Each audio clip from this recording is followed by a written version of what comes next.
This is the Red Pill Nation Hangout, number 425, the second ever Red Pill Nation Rumble live stream. I'd like to thank the 3 subs that have immediately jumped on to join. I am your host, Naroki5. The other 2 guys have kind of stepped away for a moment to either get coffee or go to the bathroom or whatever. Are either of you 2 guys back yet? Oh, I hadn't left. Okay. I thought you hadn't left. Okay, so Rearson, introduce yourself. If you've listened to the show long enough, now, Norky and I have known each other for a long time, and I have to say, this is the longest lasting friendship I've ever had, and this is over half my life now. Keep going. I'm glad to be your longest lasting friend. Well, hey, it's just friends. It's just platonic. Nothing else is going on.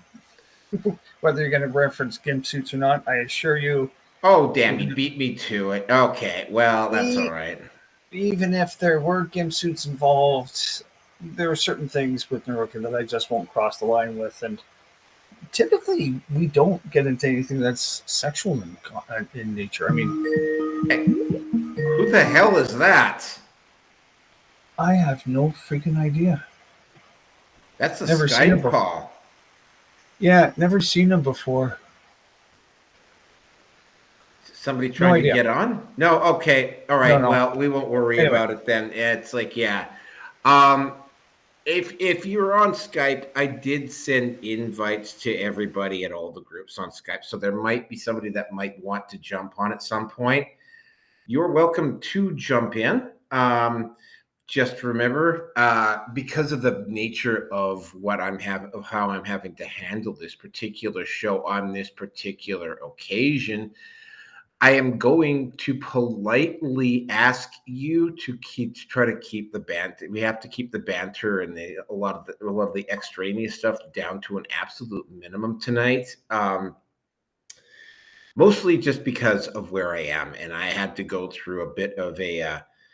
And I will get into it at the end of the show about how my day went, because my day went ugh. And yeah, I had my first bad day of the year today. Gonna finish strong by doing this show, though. So for those of you who don't know, I am in order of presence on the line, on the BitChute, Rumble, obviously, MGTOW TV, Odyssey, Brighteon, and YouTube. I am also at Minds, Gab, MeWe, Facebook, Getter, and TLB Talks. Basically anywhere under Naroki5. I also have a Patreon, which is also going to be down and should be down in the low bar. If it's not down in the low bar, I'm going to have to add it, but it should be down in the low bar. It is listed as, hold on a second here. I'll just throw the banner up for you just for a moment here. Where is it? What the hell happened here? All right, there it is. There's the banner down below. Yeah, it's listed at patreon.com at /Red Pill Nation. I will keep it up for about 10 minutes or so, just so that you can look at it. Keep in mind, we've got a lot of stuff on the go tonight. So, yeah. Hold on a second. What's going on? There we go. Yeah, I'm still figuring this out. Anyway, the topics for tonight, and we have a very interesting selection of topics for tonight.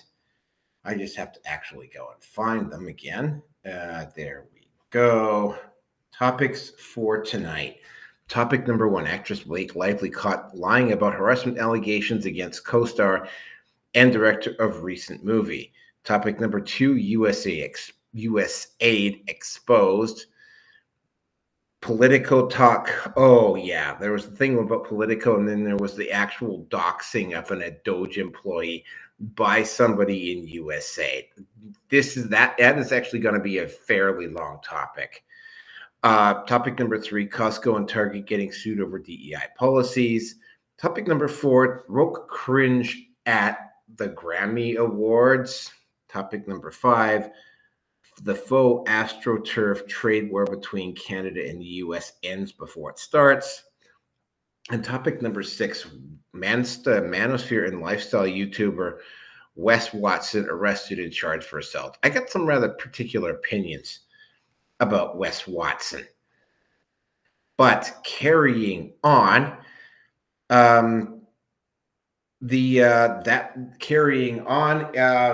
Roger, are you back yet?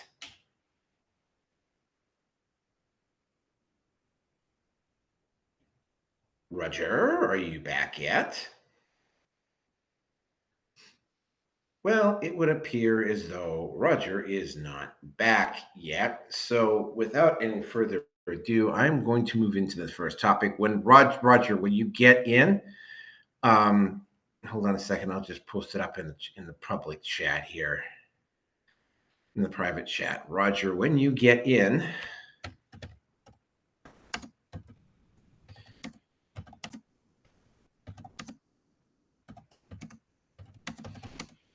can introduce yourself. At this point, Roger is the one, because he's not here. We'll accuse Roger of being the one wearing the alien gimp suit, just because we're that type of individual. Okay. You're in one of those moods. Oh, this will be good. Oh, I had a rough day at work. I'm feeling rather unmerciful tonight. Okay, so without any further ado, hold on a second. Let me go to the studio. Here I gotta change over to a picture of you if I can find it. Oh, there it is. There you go. There's your banner up on the show. Anybody else looking to jump on? Nobody else is looking to jump on. So without any further ado, let's just get into topic number 1. And this one is,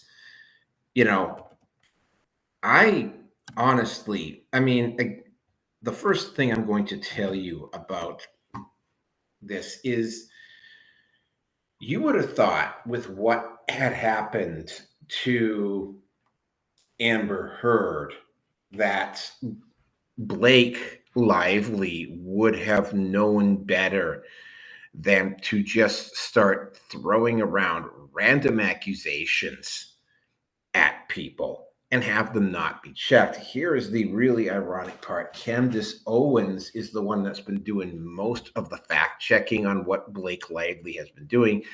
This was, I can't remember the specific movie, but she accused her co-star of sexual harassment and a bunch of other things, which the guy's name is Justin Baldoni, and he was the director and her co-star in this particular movie.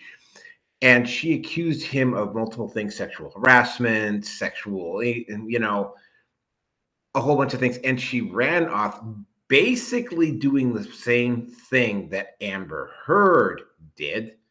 She ran off to the New York Times and this is a few years ago, and she did a tell-all article about Justin Baldoni without naming Justin Baldoni to the New York Times. The New York Times released this article.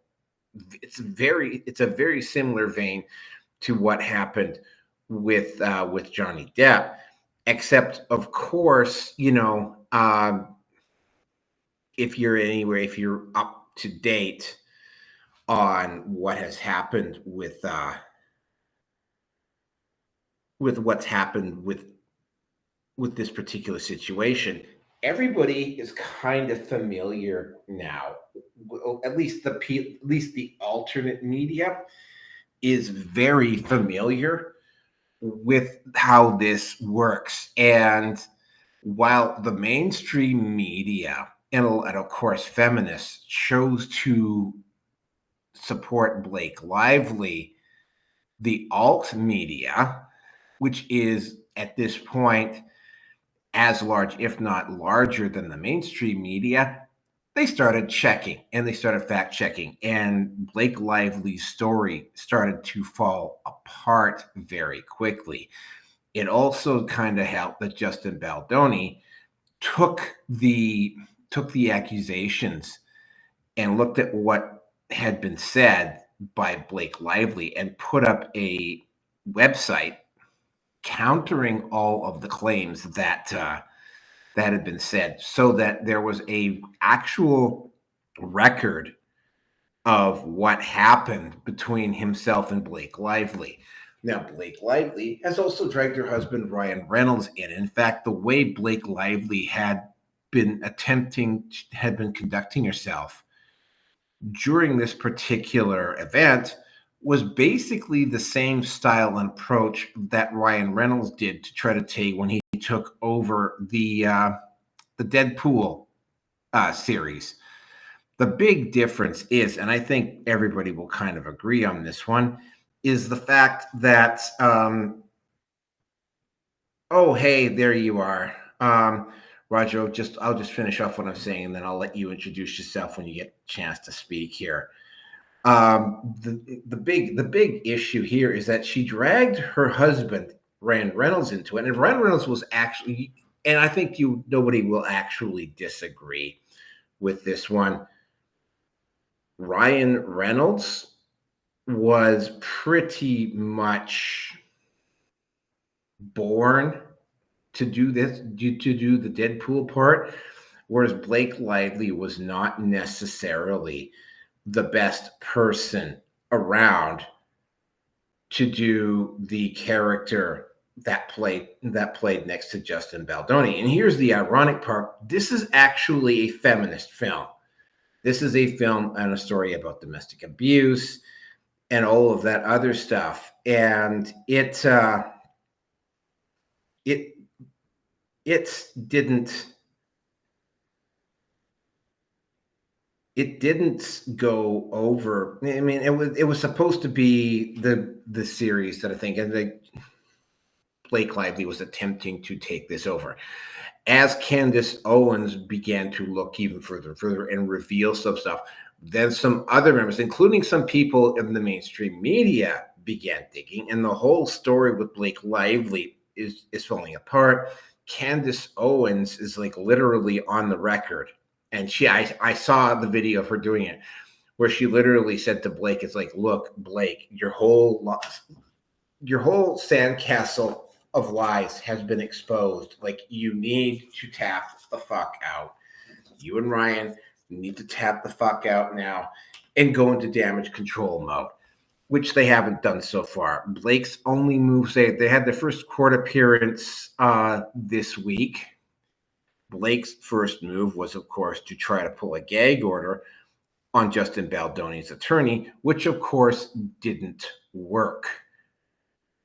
This is anyway, like, yeah, if you're getting Amber Heard 2.0 here, yeah, this is exactly how it works out. Now, here's the curious thing about Blake Lively. While she does not have the toxic, destructive vindictiveness of, say, Amber Heard, there had been, and this is the other thing that's happened with Blake Lively, is that all of the other issues that Blake Lively has had, for instance, it was well known for years that when she was working on Gossip Girl, and not just her, but all of the most of the talent on Gossip Girls, it was a very difficult set. It wasn't one of those We Are Family kind of television productions. It was one of those ones where people were just showing up for a paycheck, and nobody was really like family. She feuded really nastily with her female co-star on that show, and I cannot remember what her name was, but it was very divisive to the cast. It was also very divisive to the crew. She also had a running feud with, because of the way things went down on Green Lantern when she met Ryan Reynolds, there's very strong suspicion that Ryan Reynolds was banging Blake Lively while he was still married to Scarlett Johansson. Scarlett Johansson is not particularly pleased with Blake Lively for this. There was even rumors of a double date where Ryan took his wife and Blake took a date, and Ryan and Blake were busy basically flirting with each other and leaving Scarlett Johansson, no less, and this other guy basically out to dry. There was also a series that she did with Anna Kendrick, and I'm going to point out here, Anna Kendrick is, while again, she's not as toxic or narcissistic as either Blake Lively or Amber Heard, she's not exactly the nicest individual herself, and she's also got a bit of a reputation, although not nearly as bad as the one that Blake Lively or Amber Heard has. And there was a feud on that show as well, to the point where apparently they had to do separate press tours, and like some of the body language between them when they were basically having to do shows together clearly shows there was a lot of friction going on. So it's not, and also, and this has been floating around for years now in both New York, LA, and Vancouver, because Ryan Reynolds still lives in Vancouver, about, well, the typical Hollywood asshole behavior that Blake Lively conducts. Asshole, basically, asshole to the barista, asshole to the waiter, rude to people that don't mean anything to her. So yeah, while she might not be as bad as Amber Heard, she is incredibly narcissistic, and she dragged Ryan Reynolds into this in a couple of occasions. She's left Ryan Reynolds vulnerable to lawsuits. In fact, I think there is one pending on him as well. And the whole situation is just a serious clusterfuck, because not only has Blake Lively gotten herself, and apparently some of the evidence that she also presented was fake. So the whole thing with this is that, I mean, she's not only gotten herself potentially in legal trouble, she has gotten her husband in potentially legal trouble. She's potentially gotten her she's put her career in jeopardy. She has done a lot of things. Basically, you know, Blake Lively and Ryan Reynolds are like the power couple in Hollywood right now. And by Blake doing what she did in an attempt to basically do the same thing that Ryan Reynolds has done with Deadpool, she has potentially she's not only potentially ruined her career, but she's also potentially like tarred and feathered Ryan Reynolds as well, and gotten Ryan Reynolds in potentially some legal trouble to boot. And the amount of the lawsuits that are currently on the record totals like somewhere between $500 and $700 million. So this could get really, really ugly. And again, to a great extent, Blake Lively has done this to herself. And with that, I am going to let Roger introduce himself, and then Roger can talk on this topic.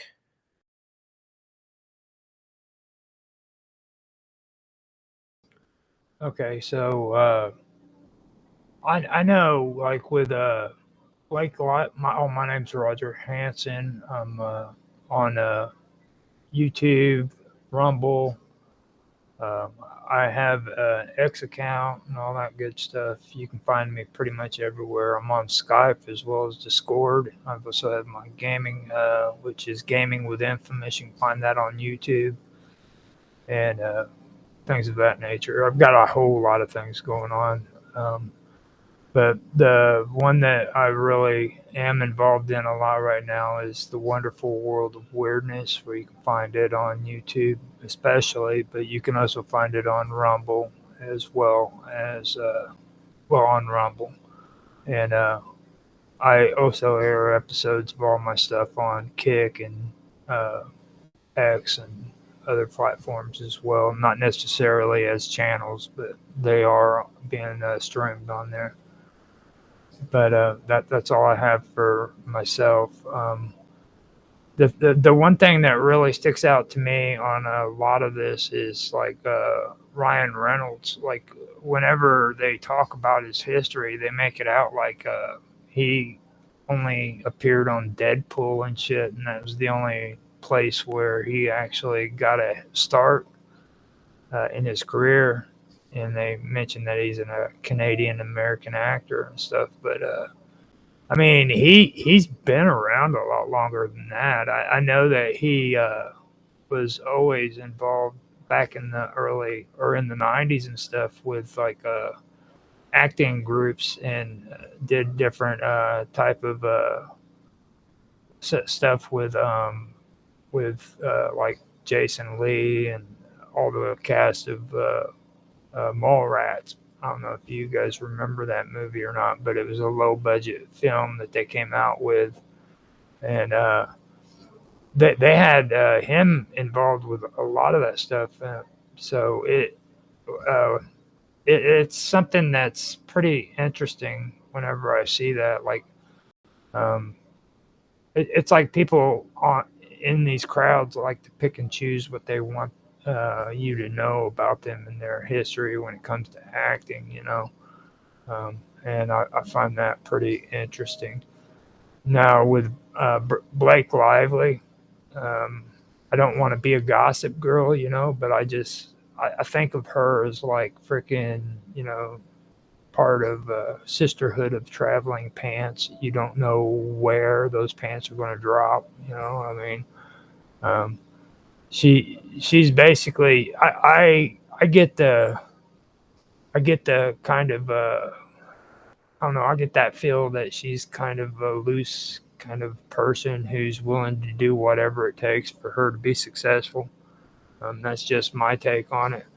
And it's like when it comes to Ryan Reynolds too, he's kind of the same way. Like he has that Mint Mobile that Angel's always big to brag about, you know. But I mean, even with that, I found out by doing shows with Tan and Mark Edworthy. I mean, Mint Mobile is not even like what they make themselves out to be. Like, you know, a low budget, you know, phone company that is supposed to be cheap and economic, but they have contracts with like Verizon and shit for lower rates and stuff, you know. So, but they don't give you that information. They just want to like play it off like, you know, this is the best solution to your phone needs, and you can be independent of all those horrible phone companies that are forcing you to pay high rates, you know. Well, it's those horrible high rate phone companies that are subcontracting their phone services out to groups like Mint Mobile so that you can get those low rates. And it's all just one big load of horse shit when it comes to that kind of stuff. That's the kind of stuff that I'm talking about when it comes to people like him and Blake Lively, Amber Heard. I'd like to see them naked when it comes to these chicks. You know what I mean? Just see a whole bunch of nakedness, and not just nakedness, but let them get dirty too, get all pornographic and shit. So, but that's all I gotta say. Well, I mean, I will say that a porn company actually offered Amber Heard all the money that she would need to pay off Johnny Depp if she would do a porn scene. Just saying. Rearson, you're up.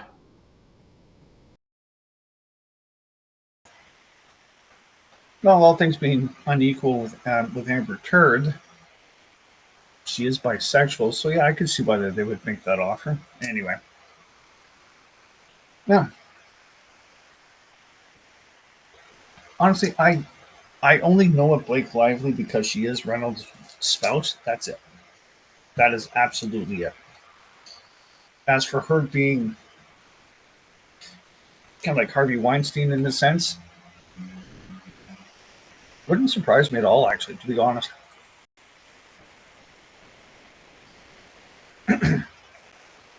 Now, I pay as much attention to the lives of celebrities as they would pay attention to mine.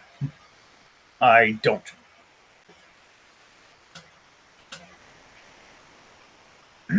Excuse me. And if she's done something this stupid to go after this Justin guy,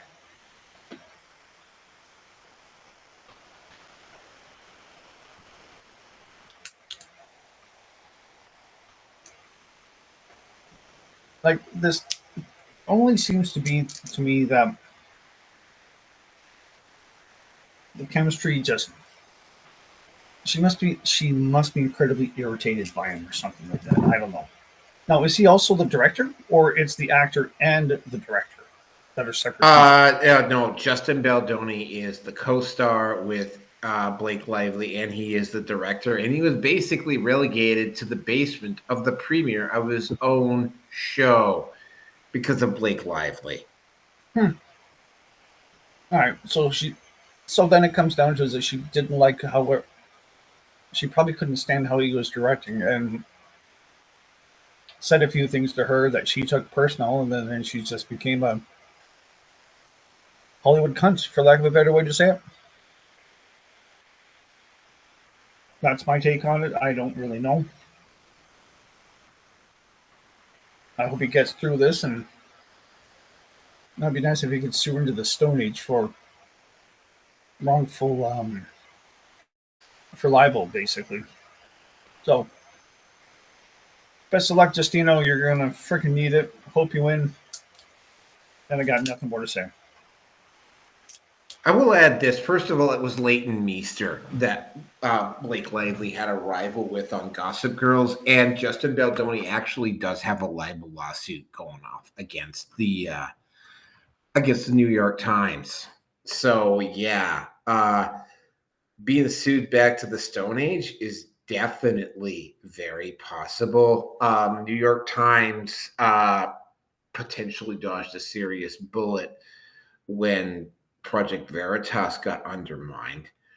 But I mean, yeah, at some point, especially now that I don't want to start getting too political here because we are going to be covering Donald Trump sort of later on down the line, they don't have the same degree of legal protection and protection from the state that they used to have.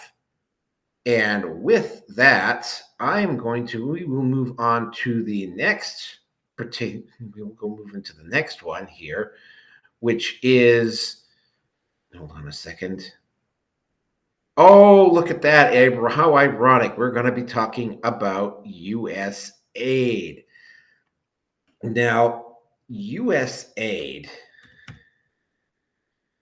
is, well, they've been kind of an open secret inside with not just the right, but the left. I remember reading stories about USAID around Project Censored probably 20 plus years ago, about how USAID was basically just a tool of the CIA or the FBI or the State Department. But I mean, it was like, this was an organization that was absolutely and definitively scheduled to take a very nasty fall. I'm not surprised that DOGE went after USAID right off the bat. And one of the first things they discovered about USAID was the amount of money that they had been paying Politico, which, of course, if we all remember what Politico was like, Politico was that sleazebag left-wing publication that accused the right of being just a bunch of stooges and whatever, and put out these incredibly biased articles. And this is literally like potentially people over at Politico facing jail time. Now you have the mainstream media, and you have a few other places attempting to run block for for Politico on this matter. But I mean, it would appear as though, especially in the past during the Biden administration, that the Biden administration was funneling money via USAID to Politico to basically run hit pieces on Trump. Among the other things, I don't want, like I said, there's a whole bunch of them, but I mean, like, I looked at the numbers, and the numbers run well in excess of $1 billion on just absolutely ridiculous woke crap. And, you know, if you, and I just, like, for instance, listening to The View, by the way, I mean, I totally forgot about that. I'm going to have to add that into 426. The View, or we could even add it tonight, depending upon how much time we've got. The View has been suspended. I don't know whether we didn't, if you were, whether we're going to wonder whether we actually did The View. Could happen to nasty a bunch of freaking know-it-all women. Did you just say that The View is now suspended? It's been suspended. It's not going to be back next year. It is a national fucking holiday. God bless America. It will be a day long remembered. Yeah, This is the day that will go down in the annals of America and history. The day when women will finally be relieved of the stress and the burden of degradee and frustration of crazy woke women who have destroyed their fundamental values with milk and honey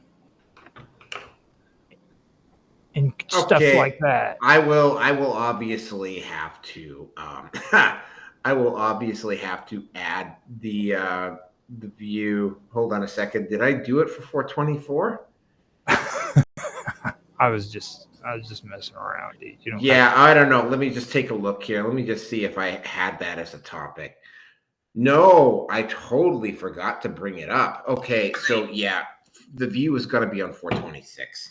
So anyway, what ended up happening is that this and we kind of got off on a side tangent. Sorry to our whole 6 listeners that are actually listening to this right now.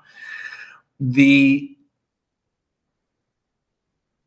USAID had, and again, USAID had been doing this for a while, but again, so yeah, Politico itself is in big trouble. The mainstream media, and somebody published a story, and it did appear, obviously, because The View is still currently running. It's just not being renewed for another season. You saw Sunny Hostin on The View, like literally, and also MSNBC lie about USAID, and also, and this is the second one, is that somebody doxed an employee that worked at DOGE because as a kid, as a teenager, he had a handle on a social media site when he was going by the name Big Balls. And Big Balls got doxed, and he was, of course, fired from DOGE, or he quit one of the other, and that was going to be it, until it was found out that the person who had doxed him was an employee at USAID. And J.D. Vance got a hold of it. J.D. Vance said something.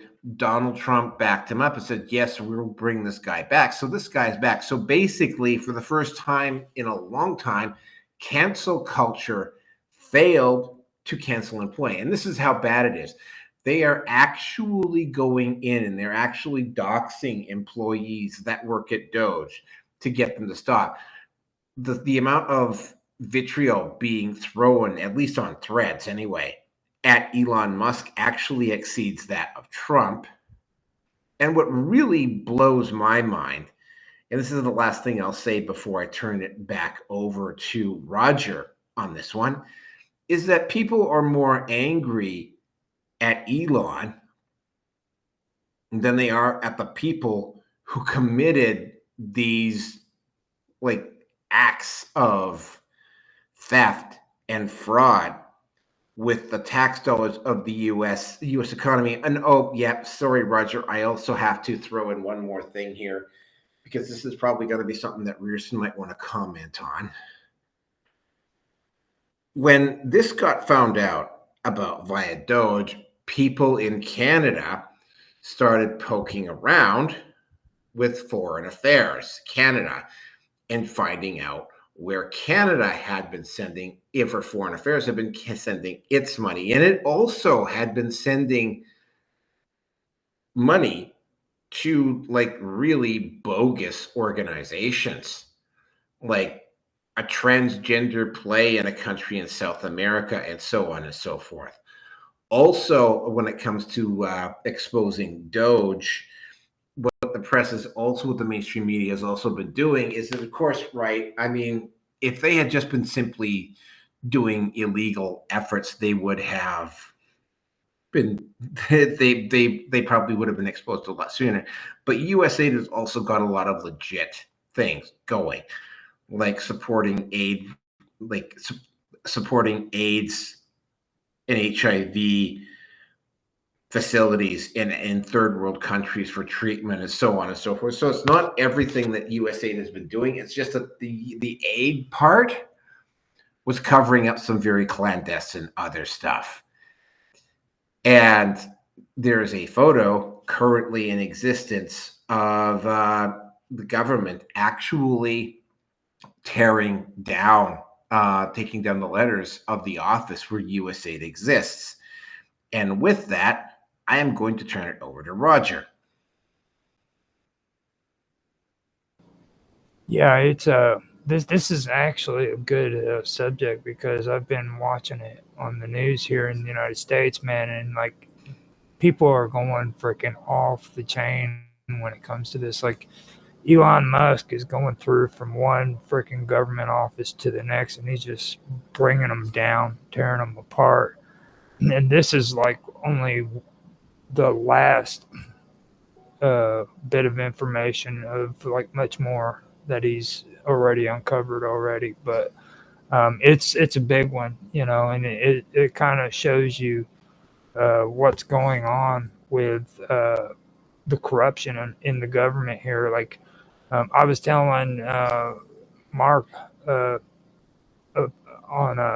Mark Wojcik when he was doing his show tonight, that like Trump is doing this the smart way. He instead of going on in a full head-on freaking battle with these people, he's hitting them where it's hurt.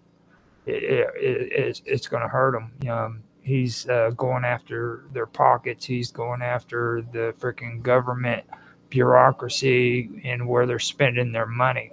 And I pointed out that Al Capone was actually arrested for tax evasion. He was never arrested for illegal sales of alcohol, and that's a good example of what's taking place here. He just sent out his freaking watchdogs, and Elon Musk and them tore into this USA, and they came out with some good stuff.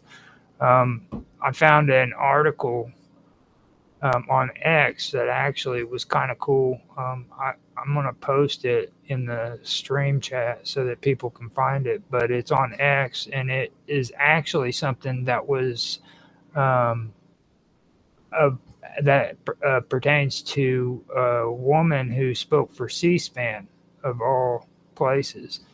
And she point blank told everybody exactly what was involved when it comes to what was found on what was found with USAID and everything. It's all of the list of everything that was involved in it.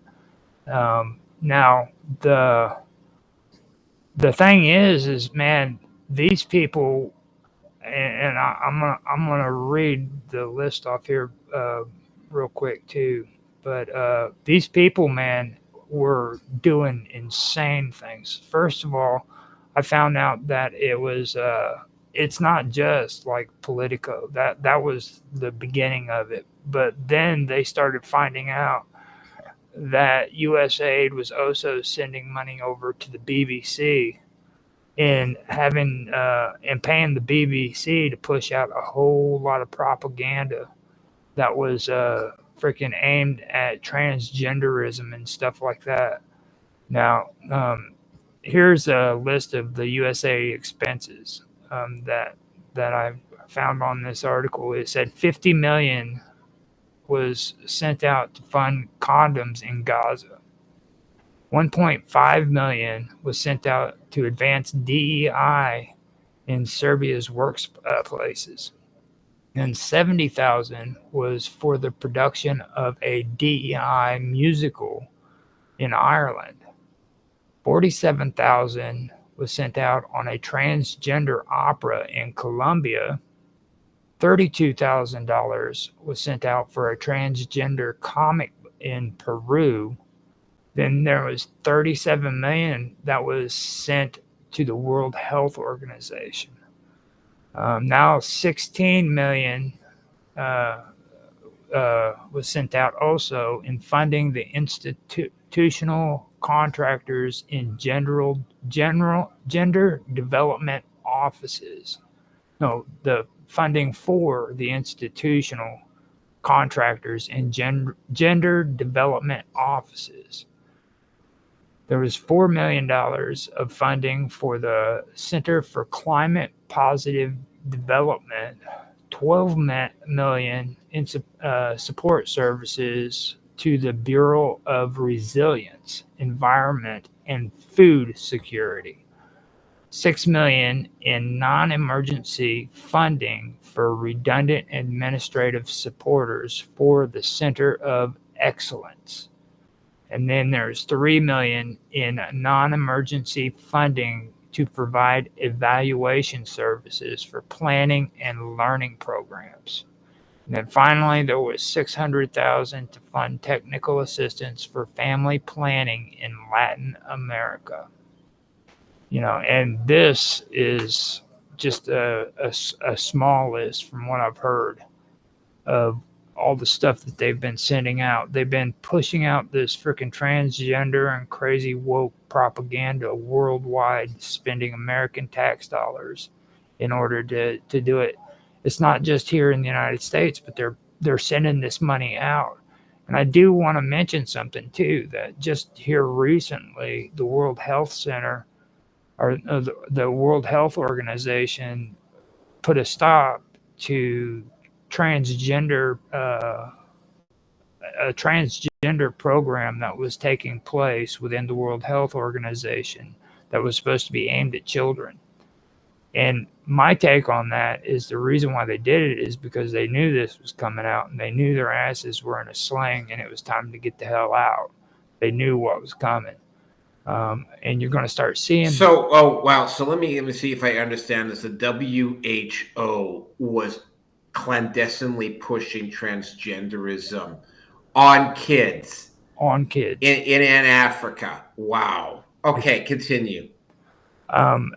And well, it's just like with the freaking transgender comic in Peru, you know. That's what I mean. Who do you think reads comic books? You know what I mean? And this stuff is real. This is stuff that people don't realize that's going on. Okay, and it's corruption. First of all, this is something that I've said from the beginning. Garbage like this doesn't belong in politics. When you start allowing your government to be excessive and take and overreach their power, you get freaking bullshit like this where they're sending out taxpayer money to freaking Peru so that they can make comic books about transgenderism, you know, or a transgender opera in Colombia. You know what I mean? And you know, nobody wants to look at that and say, look, man, that's pretty fucked up. You know what I mean?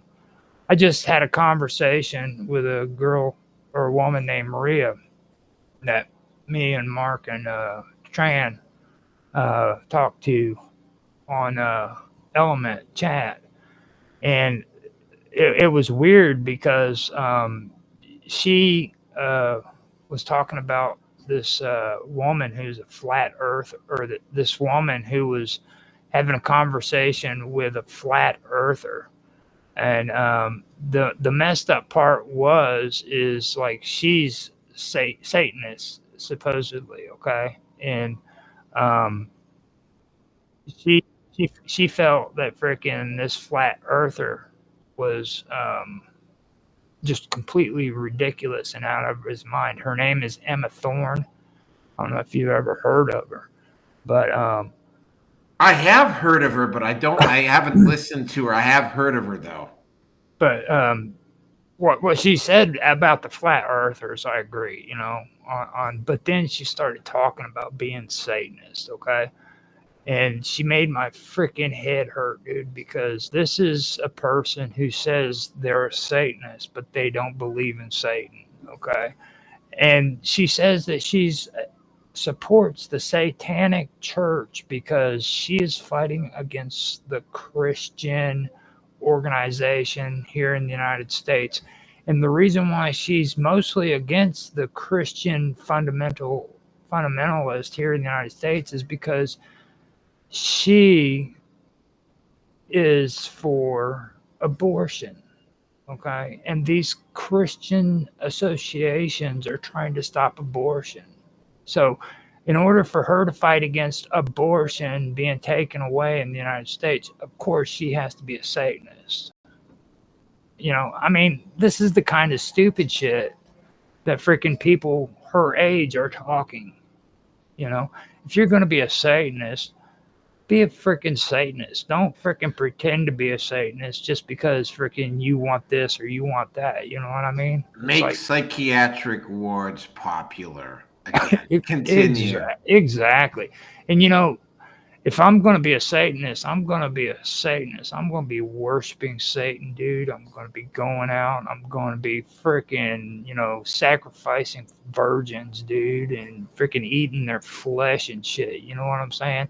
I'm going to freaking have like ritualistic freaking words to say, chants, you know what I mean? Because if you ever listen to those Satanists, they've got like the coolest freaking chants, you know what I mean? They're like, oh, overlord of darkness and all that good shit. You know what I mean? I'm gonna go all out. I'm not gonna pretend to freaking be a Satanist to freaking make a statement. You know what I mean? Like, and that goes for like Christians too. Even though I'd never pretend to be a Christian, because like, what do you got there? You got like a preacher that stands up at a pew and says, "Okay, everyone, hold hands and let's sing." You know, that's not cool. I don't want to do that shit.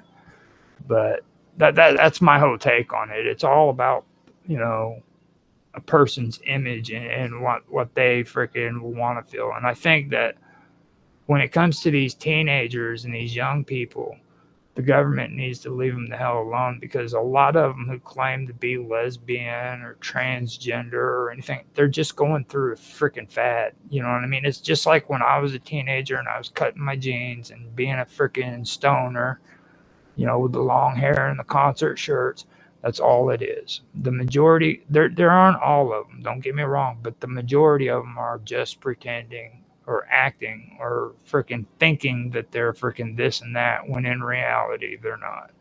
So you got to give them time to freaking grow up and actually figure out what it is that they want with their lives, instead of trying to, you know, brainwash them into saying, well, this is what you are. You know, 15-year-old girl or a 15-year-old boy doesn't know what they are. I'm sorry. It might not sound cool to them to hear that shit, but I'm not trying to be cool when I'm saying it. You know, I'm being realistic. I didn't know what I wanted to be until I was freaking a lot older, and by that time it's too late, you know. So that's all I got. Hope that wasn't too outlandish. No, well, the Satanist stuff with Well, when you consider that we make jokes about the But the JM purple poker and the J Fagwar 6969 in multiple colors. Yeah, I mean, like what you just talked about is almost par for the course. Rusin, you're up. I would be a cool Satanist, though, dude. Seriously. Well, it has been fascinating to watch this begin. Like, this is what's unfolding. Or this is only but the beginning. With USAID. Well, I mean, USAID will be the first one. The really interesting one will be, it's going to be when they're going to have to audit. They'll finally audit the Pentagon. Actually, what I can't wait to see would be when the Federal Reserve gets audited, since it is now part of the Treasury. That's going to be interesting. That's going to be very interesting. The level of fuckery that has been going on for such a long time, it's going to be brought to light. And I was just watching something on Joe Rogan Experience clip, and apparently funding to these NGOs that are bringing the illegal migrants over, you can't tell me that that's not going to be causing a lot of people to lose their shit, because that's gone through USAID. And as well, some organization that's connected to George Soros for his funding of district attorneys has also been brought to light through the whole connection with USAID. So the level and the depth, as I said, of the fuckery that's been going on for quite a while, it will come out to light, and it is not going to be pretty at all. I just went to usdebtclock.org, and the DOGE clock right now is sitting at $77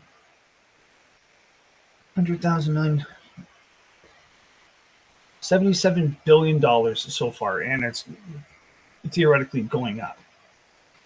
So this will be good.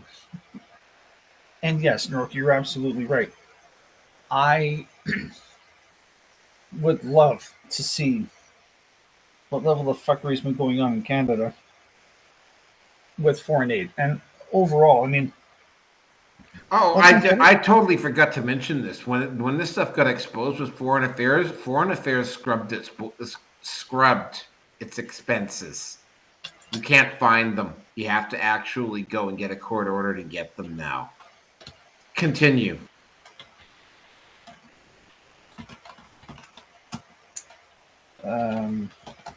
Public funding. I'm going to see if I can get on there. Global Affairs Canada Home. Oh, I think that might have been it.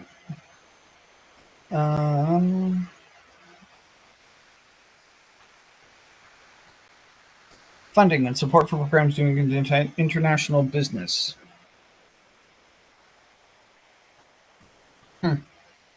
That one looks like it might take a little while to load up. Oh no.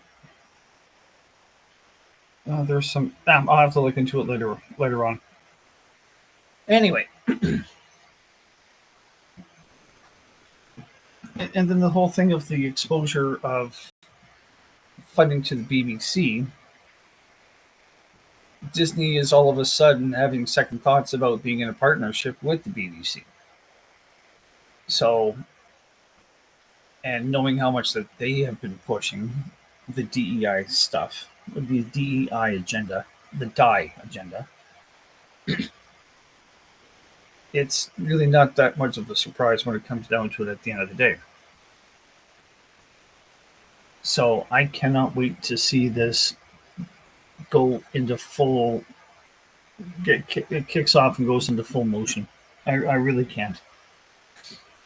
I want to see that come up here to Canada, and I know that with what's happened with the US, it is going to turn into a global that's going to become a global phenomenon for other countries to go, yeah, so what really is going on here?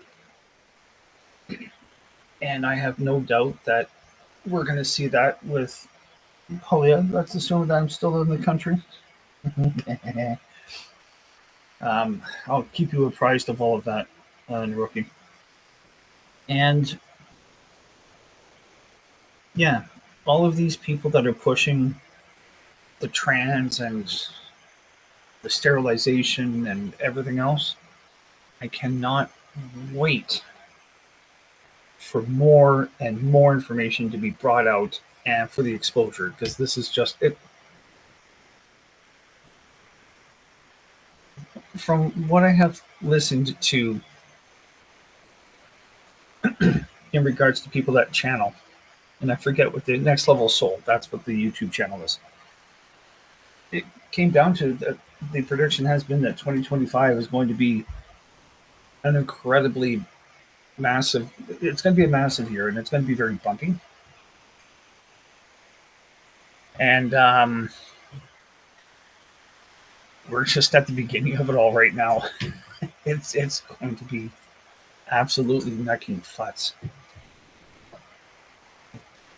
Oh, and the other thing as well too is that apparently there's some sort of a quantum computing program algorithm, whatever it is. I know of quantum computing, but it's going to be a while before I get one. But who knows? But apparently there's some sort of a program or algorithm, whatever, and they can actually now see the connections of what's been going on from within USAID, for example, or to be the military or wherever, and they can actually see where it branches out and how it branches out.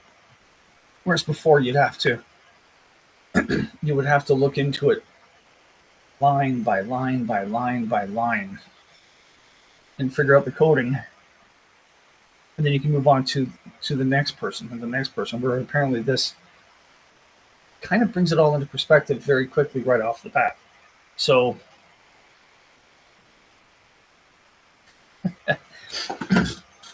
I guess in a sense with this one, to quote Trump, are you tired of winning? And I see that that's where this is all going. So don't have anything more to say on this one, my friend. Back to you. Yeah, Trump just can't stop winning lately. Yeah. What's happening with foreign affairs? What's happening? I mean, you're going to see, I mean, Trump is kind of almost following Millet's model. There's already been a couple of agencies that Trump has basically said has marked out for USAID is gone, effectively. USAID is gone. I shudder to think what's going to happen when they start to go after the Treasury, or if they go when they go after Treasury, specifically the Federal Reserve, and when they go after the Pentagon. And I mean, will they get that far? I mean, again, right? There's a couple people, Kelso being one of them, who's really like kind of pessimistic about this. USAID was kind of out there a little bit, and their corruption was a little bit easier to find. Needless to say, though, that there's a lot of bloat and a lot of corruption inside the bureaucracy, and the fact that the Democrats are just fighting, they're throwing up as many barriers as they can to avoid having DOGE find out what they're doing, kind of says a lot about what is going on with them. Now, let's move on to the next topic here. The next topic, this one is rather interesting as well, because both of these organizations, both Costco and Target, have both been, I don't know if Costco was mentioned, but I know we've talked about Target getting caught pushing woke stuff in their stores in the past. Costco recently got caught, for instance, using, of all people, this guy. I can't remember his name right off the top of my head, but if you're looking at the video screen, I can't remember this guy's name, but he's a well-known race baiter, and he's a well-known con man, and it's Al Sharpton, Reverend Al Sharpton, and they used him in Costco, and while he was there promoting DEI at Costco, what ended up happening is that he actually got insulting with a white employee of the store that was actually supporting what he was doing, and he insulted him right to his face, right out in public. Target has been, quote unquote, targeted multiple times for being woke, and they have always kind of appeared to back off, but at the same time, right? This is something that they are also looking at when it comes to DOGE and DEI in particular, is the fact that they're looking for these DEI organizations that are attempting to hide what they're doing by renaming what's happening. And again, right? Like for instance, the last two major companies, the company that I currently work for right now is basically getting a form of corporate welfare for hiring immigrants, right? There's also, somebody needs to mute themselves, by the way. Yeah, Roger, you need to mute yourself. Thank you. The whole thing is that, among the things that was going to happen, particularly with companies that have a bad track record for shitting on their employees in the first place, is that you're going to piss off the wrong person.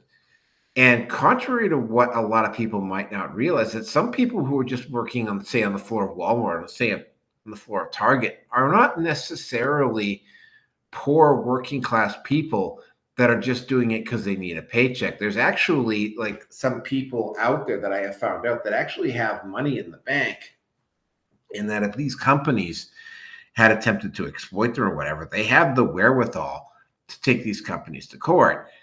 And even if they don't, there's, in the US in particular, there's definitely lawyers around that will be quite happy to represent them in a lawsuit. So what's happened here is that Target has been given, we've covered Target at least twice on the Red Pill Nation Hangout. Don't ask me to remember where I've covered it, but we've covered Target before. Target has been caught engaging in either trans stuff or DEI wokeism before, and appeared to back off, but apparently they didn't back off. They simply renamed it.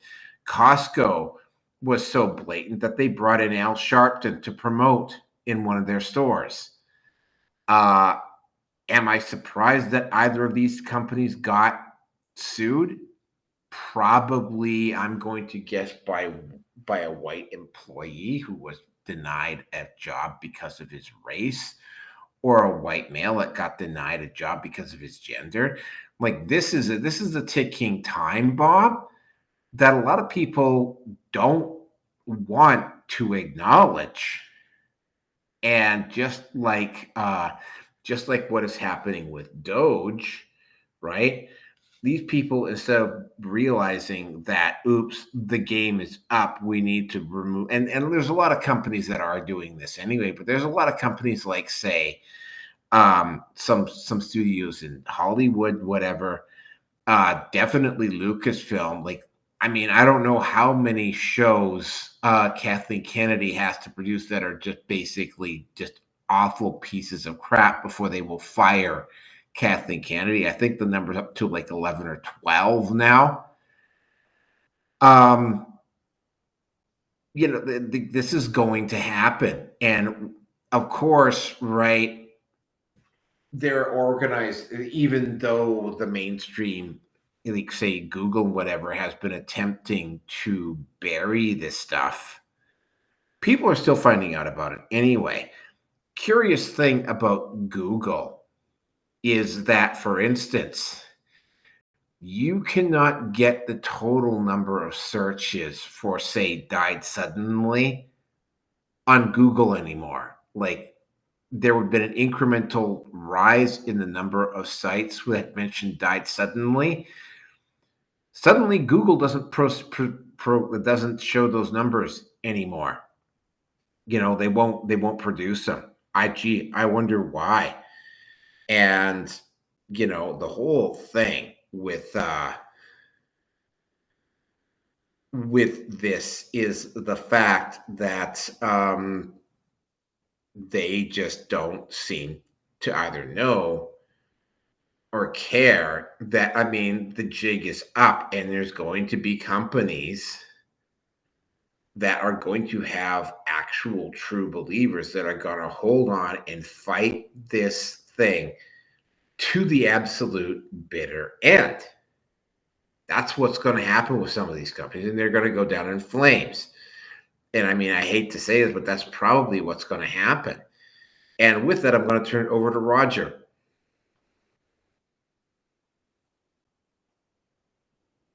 Well, with me, Costco, I really don't know much about them. I know that they're freaking one of the largest retail corporations in the world, especially here in the United States.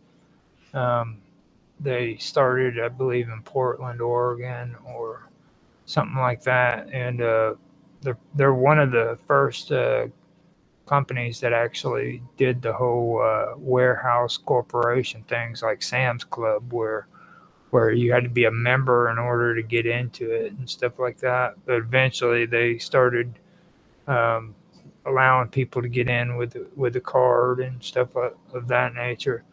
Now, with me, with Costco, I kind of find them odd, because I've mentioned stuff when it comes to the Marshall Islands and Marshalls and companies like that. And their business model, for me, kind of resembles a lot of what Marshalls and corporations like that do.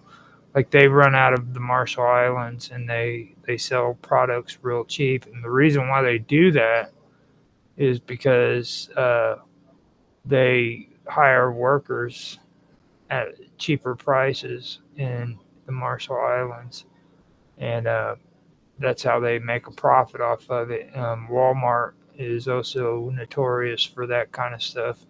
So I'm kind of leery about them, and every time I hear names like Costco and Marshalls and stuff like that, it reminds me of that company that was over in Germany.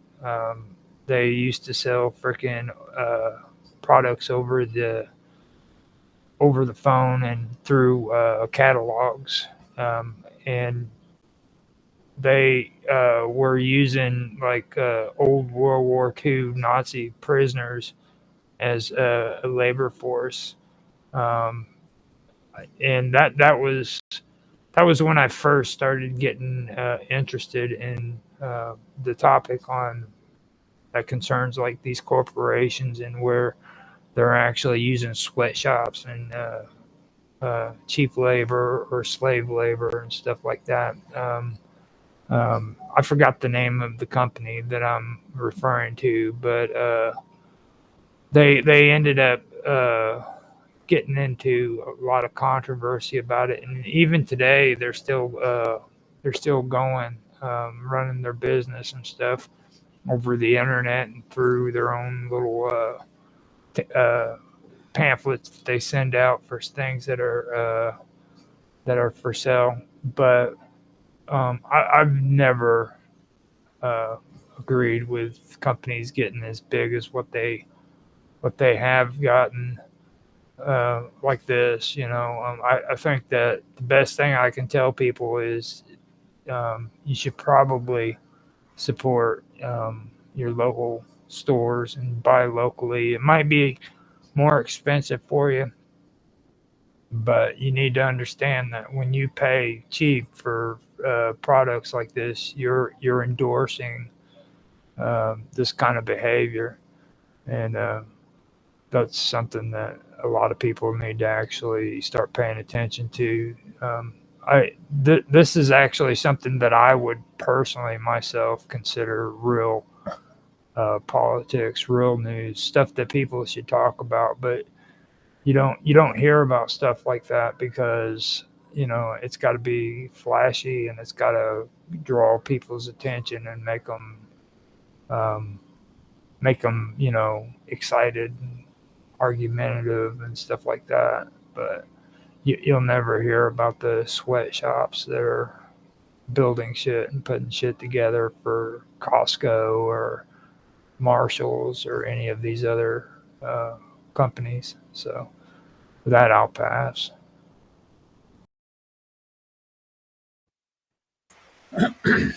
Costco, DEI, shocker. Costco shareholders. Let's take a look. Yeah, shall we?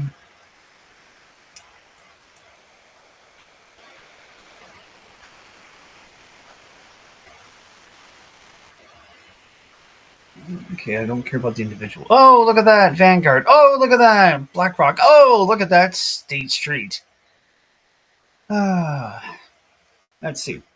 Vanguard has about just over 9.33%. BlackRock is sitting at almost 7.5% of total shares outstanding, and State Street is a paltry 4.2%.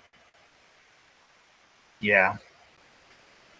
Shocker of shockers, the trifecta is there again.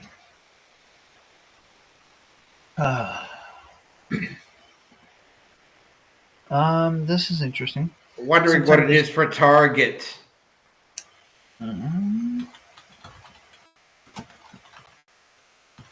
Well, I think they still have their line of product with Chrissy Teigen as well, too, so that doesn't speak highly of them either. 85% are held by institutions, and those... Oh, look at that. Vanguard, State Street, BlackRock. 9.83, 7.74, and 7.31. There are others. Morgan Stanley is at the bottom of the top 10 list at only 1.67%, but you get the idea. Mutual fund holders for Target is 3.2% by Vanguard Total Stock Market Index Fund, Vanguard 500 Index Fund. That's all that I can see here that stands out with the trifecta. So, shocker, but not shocking. Anyway. Again, we've gone into this time and time and time again, every time that each and every instance, and we make now a concerted effort just to take a look at, hey, let's take a look at the shareholders. And again, those three come up consistently, not all the time, but consistently. You're getting at least one, if not two, preferably to see all three of them do what they're doing here. So I'm not going to beat a dead horse. That's all that I need to know. That's all that I need to be aware of, is what percentage of the shareholders are of, if any, of the trifecta. So I'm done. Fuck, I'm done. Okay, we'll move on to the next topic here. All right. Oh, this one.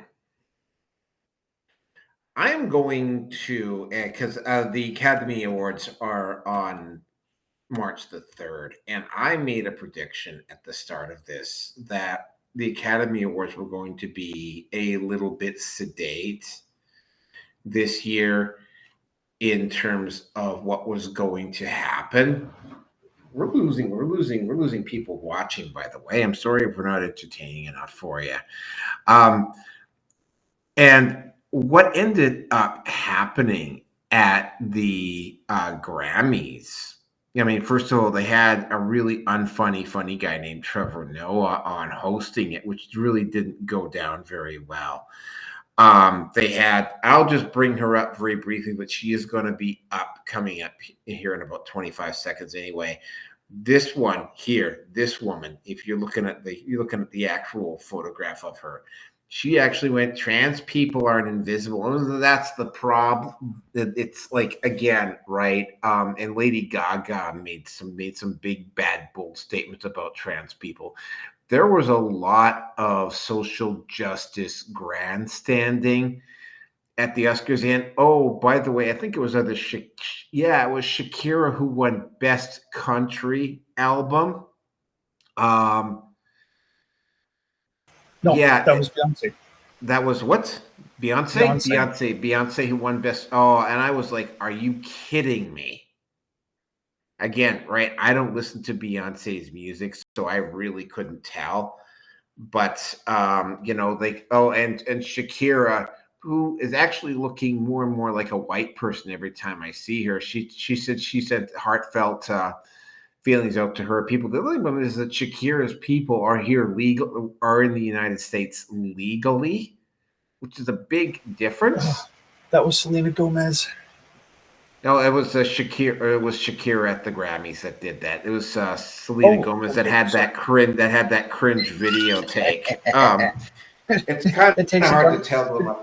Wasn't that the one where she was crying? Yeah. Can you play that again? No, please. Let's not. Oh, come on. Oh, come on. Come on, dude. I can't. Here's the thing. The videos don't tell me which one it is. So it's like I've got 3 videos loaded up. You're supposed to name them. Name it something cool, too, like the crying game. Oh, well, okay. For next time. Here's the thing. It won't let me delete these videos either. That's the really weird part about them. Oh, right? I can show you how to do that later. It's okay. After the show. You can't do it while you're in the stream. And here's the thing. It's like, so there was just a whole pile of cringe. And I mean, I went out I didn't go out on a limb, but I said that the award ceremonies were going to be a little bit sedate and that performers weren't going to step out on a limb here. And it's like, if the Grammys are anything to go by, because here's the thing, because the Golden Globes were kind of sedate this year. But, Emilia Perez got nominated for 13 Oscars. Statistically speaking, and here's the thing, the Academy, even though it was a god-awful movie that didn't sell and wasn't liked, the Academy is in a very difficult position. And I'm kind of getting away from the Grammys here because I really am I'm not a big fan of the Grammys. But they are going to have to give an Oscar, hopefully not one of the major ones, to Emilia Perez just because of the total number of nominations that shit can of a fucking movie got. And guaranteed, the person that they're going to give it to, when that person comes up to accept their award, that person is going to soapbox. You're going to see a lot of soapboxing at the Academy Awards this year. Conan O'Brien is the host. But again, right, the music industry was never really as bad as they say the film industry was. But, I mean, it was still bad enough. I mean, when Tom McDonald gets a Grammy, then I'll know that they have actually learned their lesson. But until then, I'm not really sure. I really don't give a shit about what some musician says. Although I may have to do a video because apparently Justin Bieber's wife is divorcing him, and she is asking for, and yeah, this is kind of shocking when I tell you this number, but I am not kidding, $200 million. Again, right? He probably has that, but it's like, yet another reason not to get married. And again, unfortunately, when I did that memes video yesterday, the one that I forgot to turn the microphone on, right? Like one of the memes that I was responding to was from this one feminist who was quoting about guys fretting about money that they don't have, losing money that they don't have. And it's like, again, you're kind of missing the point on that. It's not about money that you don't have. It's the fact that she can even come to you years later when you have money and can get that money from you legally, because there's a precedent for ex-wives to do that. It is well established. So yeah, fuck the Grammys. I might start taking them seriously if they give Tom McDonald an award, which I very much doubt that they will do.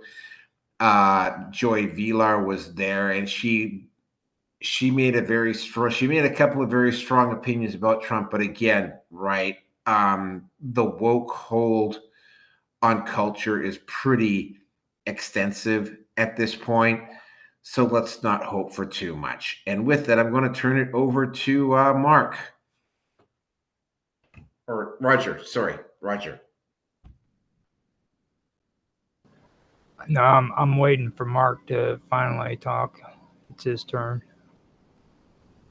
No, I made a mistake. It's you, Roger. Oh, okay. I was hoping that Mark actually was in here. He's snooping. He's lurking in the background. I just seen his head bob on frickin' Skype, so I know he's there. He just pretends like he's asleep. But just to set it straight, I did find out the company. It's IKEA that used Nazi war criminals as slaves in the 1980s. Now, when it comes to all this stuff with these movie stars and stuff, I mean, I don't really know much about a lot of the stuff that's going on in that situation. I haven't really gotten more or that involved in a lot of it, so I usually hear a lot of this stuff whenever I come on Naroki's show. So with that, I'm just going to pass it over to Steve and let him talk some cool stuff. And Naroki's in the bathroom, so you're going to have to like kind of stretch it out. Yeah. Yeah, act like you know what you're talking about, Rearson. Yeah, I'll be right back. I have to go back to my room too, by the way, so it's going to be a few minutes. Okay. All right. Well,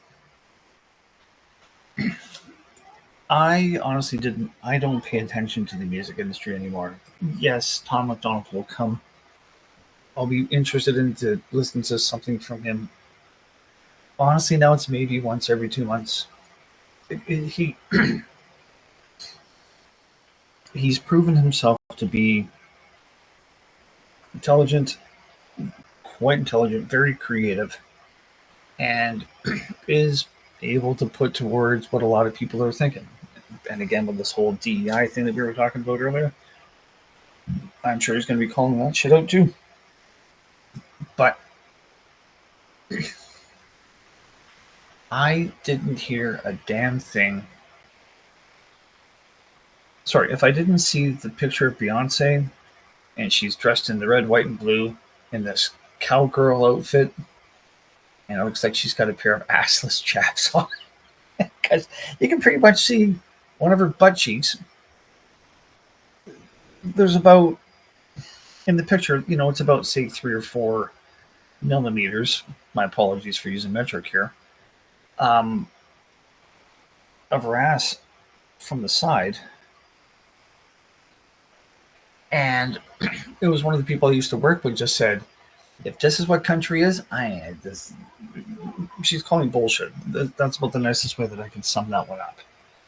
So it is, what's the word I'm looking for here? I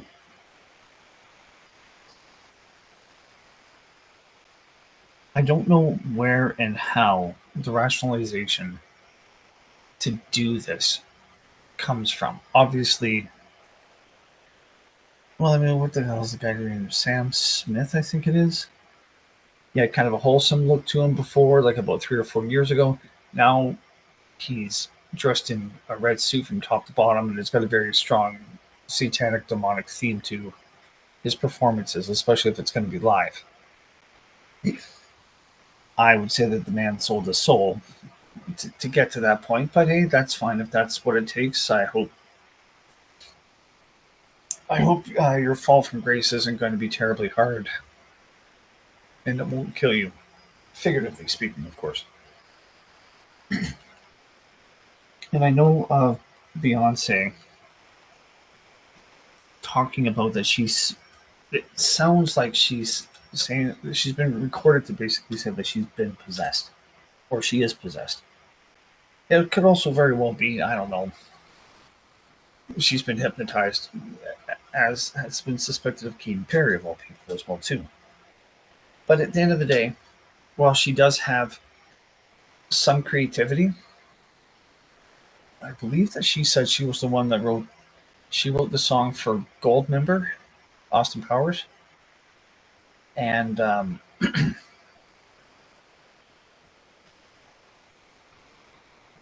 it was all on her, and that's fine, nothing wrong with that. But this shift to go into new country music, I guess, would be probably about the best way to say it. I don't know. To me, she's being told what to do, and I don't think that she has any creative say in the matter of her career anymore. And I have to say, too, she's getting whiter by the frickin' day. My God. But, well, between makeup, taking some medication to break down the tan, the melanin in your skin, and I suppose getting older, it all kinds of seem to be all one and the same. So I don't know, but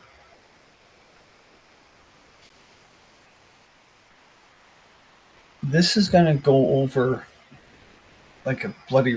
This will fly over like a lead balloon if she and other people like her are going into country music at this point because they're being told to. I can see the country music industry, it's going to fall apart. There's going to be, we got people listening to, what was it? Like the Highwaymen. Was it the Highwaymen? It was that super rock band, super country band. Willie Nelson, Chris Christopherson, Johnny Cash, and Waylon Jennings, I believe. The Highwaymen. Highwaymen, yeah. Okay. Yeah. I listen to them once in a while. I really don't mind it. I mean, you've got four really well established men that, and to me, that's when country was country. I don't listen to it. Like I said, I don't listen to it. But Highwaymen, I love their stuff. I really honestly do. But that's what people are going to go back to. That's where it will be in short enough order. And the guys, I remember there were two black guys that have gone into country music. The guy that was the lead singer for Hootie and the Blowfish, Darius something or other, he went country. And then there was, what was his name? Charlie Mathis, I think. Yeah, it's kind of what I'm thinking. Charlie Matheson. Matheson? Okay. And it's not that I have a problem with someone who's much darker skinned than I am going into country or rock. I mean, back in the early 90s, Living Colour hit the stage. Late 80s, early 90s. Living Colour hit the stage, and I still enjoy listening to their stuff. Again, once in a while when it comes up, I'm kind of like, oh yeah, Cult of Personality. Let's put that on. And then, oh yeah, you gotta listen to this, listen to this, listen to that, listen to that. If they have the talent and they are there because they love the music, whatever that musical style is, great. Good on them. Do it. Oh, I think I know what this is going to be. There was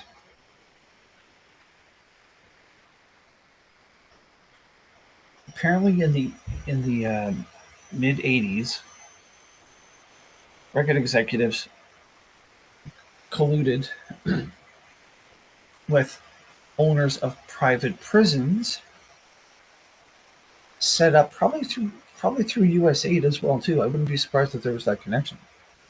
or the very least intelligence communities, CIA or FBI, whatever the case may be. And it was basically to turn rap into the gangster rap, and to have the kids, especially the boys, listen to it and become prison felons, so they have free labor. And the more inmates that are in the prison system, the private prison system, the more they get from the government. So I wonder if this was. I'm just wondering if this is going to be a possible shift to try to get the young white guys that listen to country music to have it become more of a gangster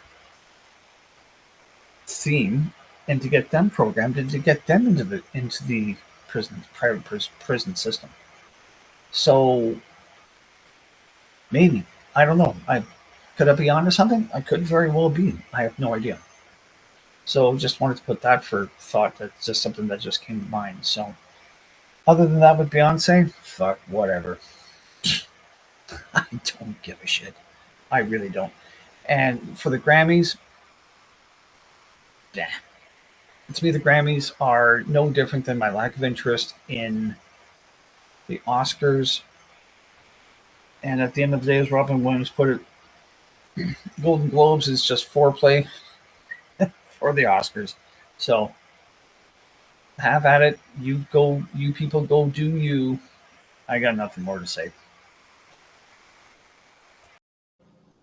Yeah, one thing I want to also add too is, like, one time I could actually sit down and watch that shit, but like now, dude, it just I can't cope with it.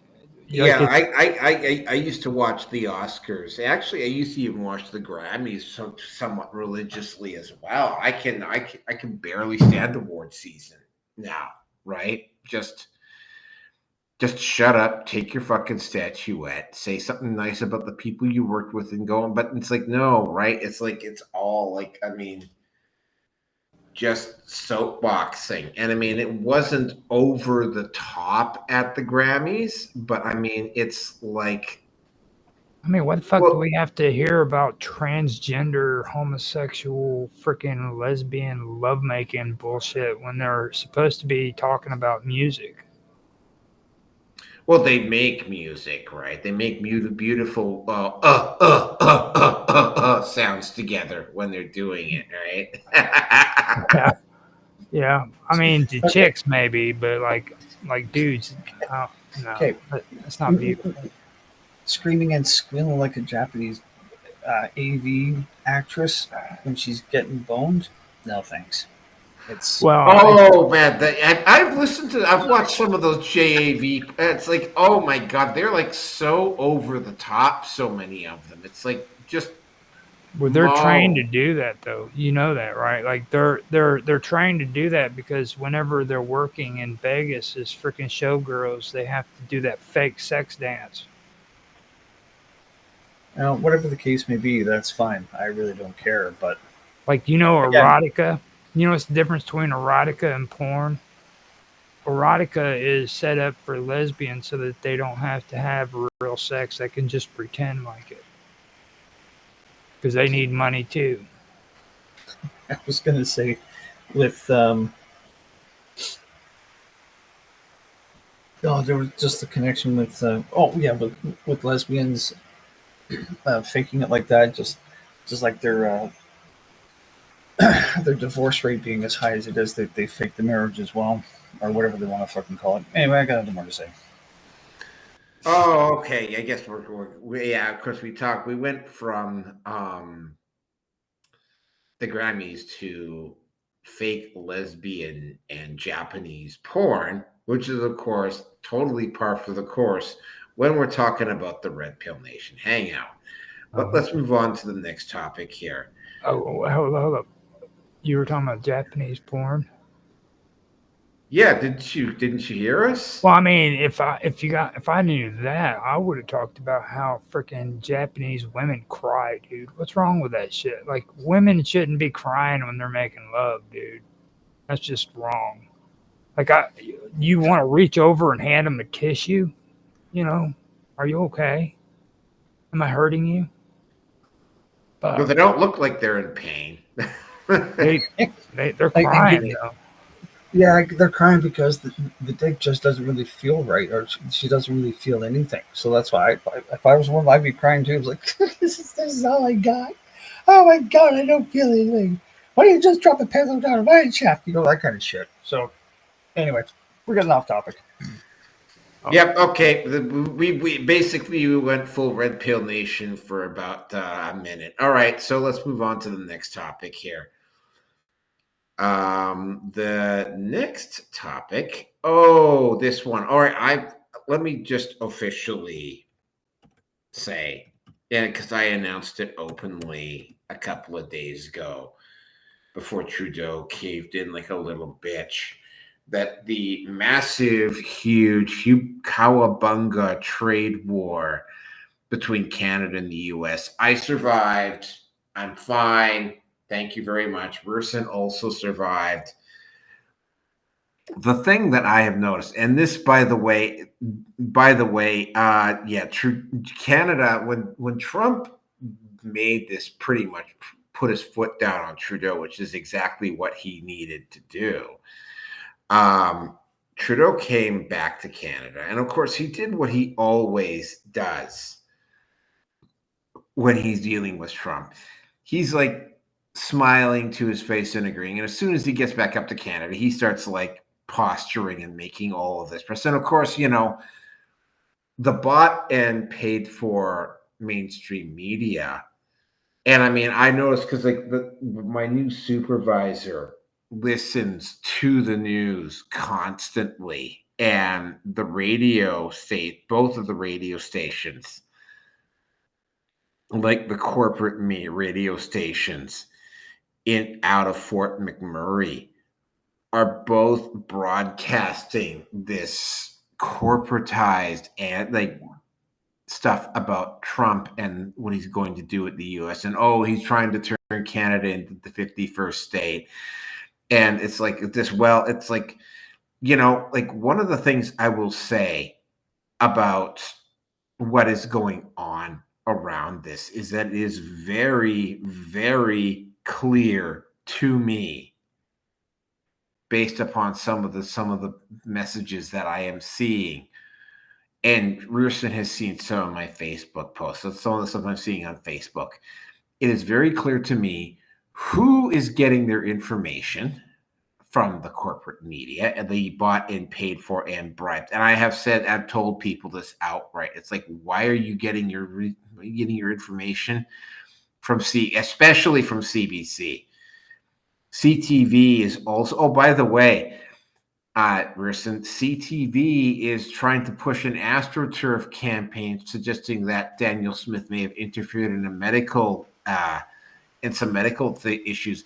And this goes all the way back to the COVID vaccinations. And they're trying to make it sound as though they're there's a huge outrage about Daniel Smith wanting to leave. And it's like, no. I mean, in case you hadn't noticed, the Conservative Party in Alberta voted 93% in favor of keeping her. You know, but I mean, it's very, very clear that, you know, Trudeau is somehow under the impression that if he can wrangle up enough anti-Trump sentiment, that he might actually at least maybe potentially save his seat in Quebec in the next election. They put Pierre Poilievre on the spot too, and Pierre Poilievre has said some stuff, but they really keep trying to push this Canada that Trump wants to annex Canada and turn it into the 51st state, which of course isn't going to happen. I mean, do I think that Canada and the US and Mexico are at some point going to form some type of a political union and form one country? Yeah, I do. I think it's going to happen organically.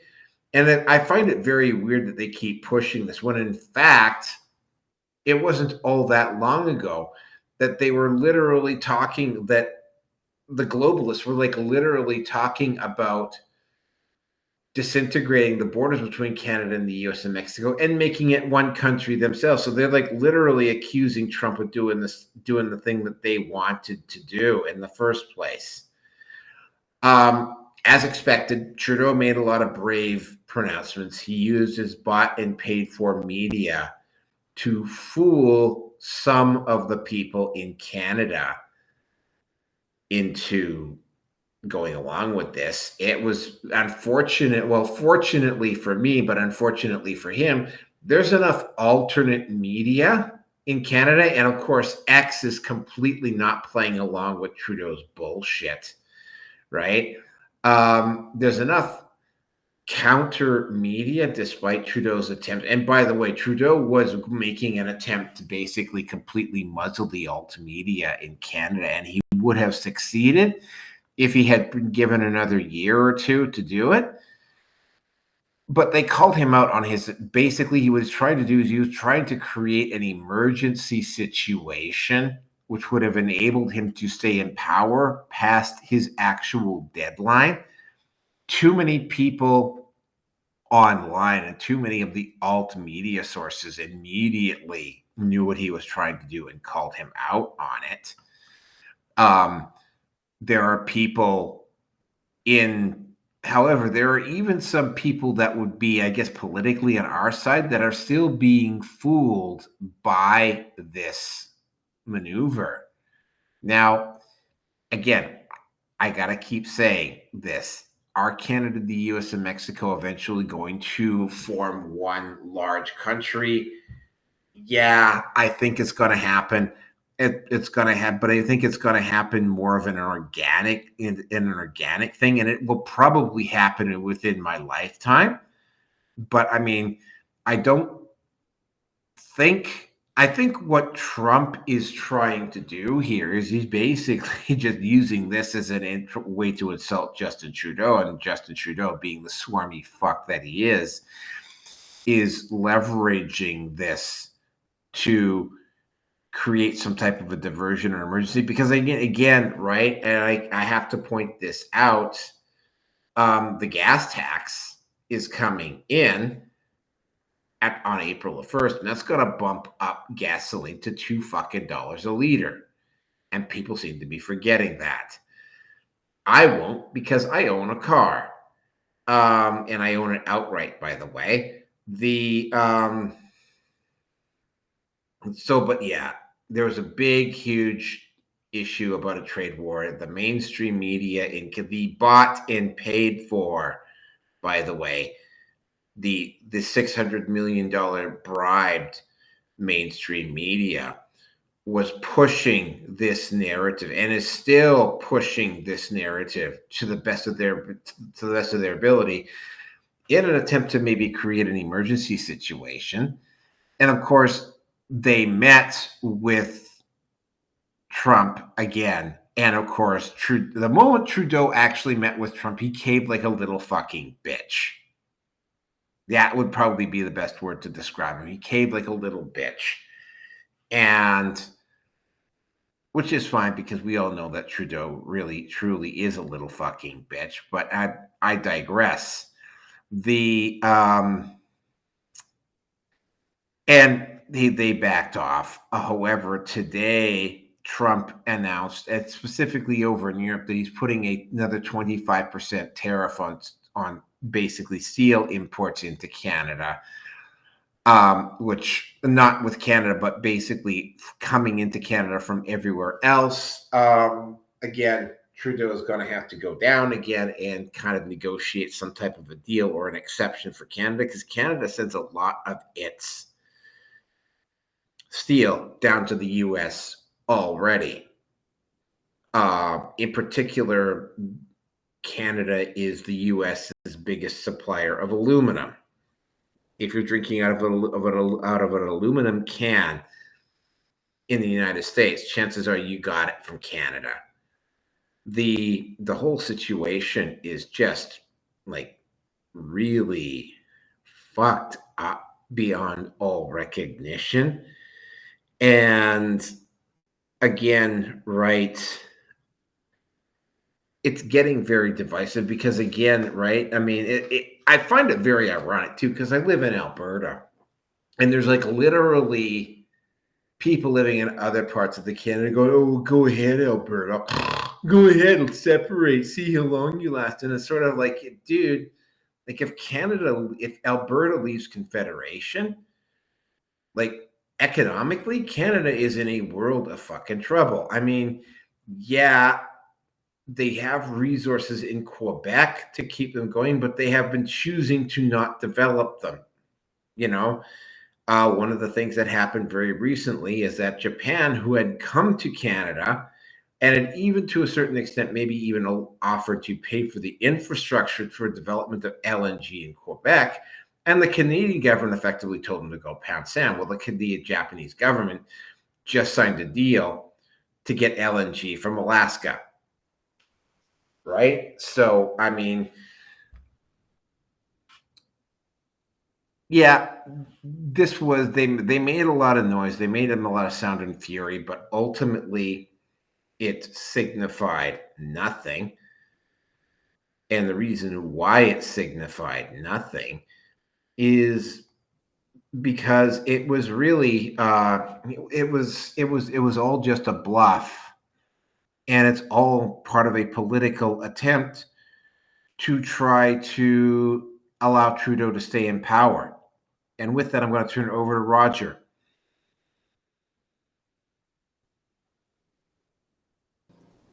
Yeah, this whole thing with Canada and the United States and stuff like that goes back, though. A lot of people don't realize, like, when it comes to like the real conspiracies, the stuff that was thought of or talked about a long time ago, back in the 80s and the 70s and the 90s. It kind of faded away in the 90s to the early 2000s, but the big conspiracies was the fact, well, it surrounded the UN, the United Nations, and these aren't really conspiracies if you look at the long-term effects of what took place after the UN and what's being done. First of all, you have to look at things like what does the acronym NATO mean? North Atlantic Treaty Organization. And a long time ago, and I always say bad things about NATO, and I do that for a reason because I know what NATO is. Now, see, the United Nations doesn't have the authority to create a standing army. So what happened is they came up with a cool, nifty idea. They were going to create the North Atlantic Treaty Organization, NATO, who would basically be the henchman for the United Nations. So if they have any issues, they could just send NATO out to take care of the dirty work. And of course, these European countries in with alliances from North America, Canada, and the United States would take responsibility for that, and it would take all of the blame off of the UN. Now, if you take a look at it, a lot of people have been saying since, like I said, the 70s and the 80s, that the UN's goal is to create a globalist government, a one world government that's ran by them. And if you go deeper into it, you'll find out that they also didn't think that it was going to happen all at once, that they were going to have to set up structures to where eventually it would become a one world government. And the way they were going to do it was they were going to create a unified government in Northern America. There was going to be a unified government in Europe, which was supposed to stretch all the way over into Russia and some of Mongolia. Then you were going to have another government that was supposed to be Africa. And then there was going to be South America and Asia. So you're going to have these governments, and they're going to be all unified governments. Now, Mexico wasn't a part of the NATO plan, And the reason why Mexico wasn't a part of the NATO plan is because nobody wants Mexico. Mexico doesn't even want Mexico. That's how bad their economy is. So they left them out. But that doesn't mean that they wouldn't be a part of the unified government that includes South America, Central America, and all that, you know. And that is what people theorized, was they were going to be broken up into those different areas, which would be about 5 or 6 unified governments that were set up. And if you look at the history, now we have the EU, we've got NATO, we have freaking the Emirate set up where freaking they're trying to unify everything over in the Middle East. I believe Africa is also doing it. I don't know how many other areas are doing it, but it's actually something that is taking place, you know. And that's what they're doing. People can sit and they can talk all the shit they want to and say that it's not true. But if you go back and you look at the statements that were made back in the 70s all the way up until freaking now, and then you look at the record and what's actually been taking place, it's all happening while we're talking. And that's what basically is taking place. They want to create a one world government that's ruled by the UN. And Trudeau is a part of that. They're called globalists. And the UN is an organization that doesn't elect officials. The officials are placed in position. They're not elected by people.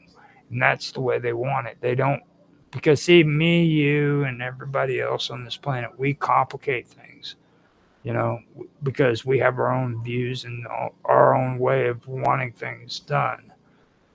Whereas the UN doesn't feel that that's freaking productive. So what they want to do is they want to eliminate the whole constitutional government or the election process, and they just want to appoint officials to do stuff for us so that we don't have to do it ourselves, of course.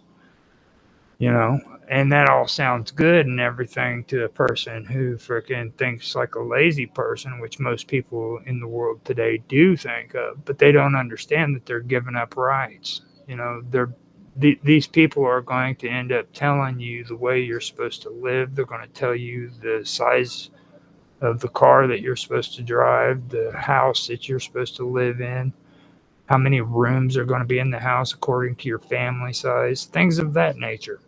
You know, all of the stuff that you were able to pick out and choose for yourself is going to be gone. It's going to be decided for you. And you can see that these people are pushing that. They're wanting to get rid of these borders and open up everything so that freaking they can create that globalist government that they're wanting, you know.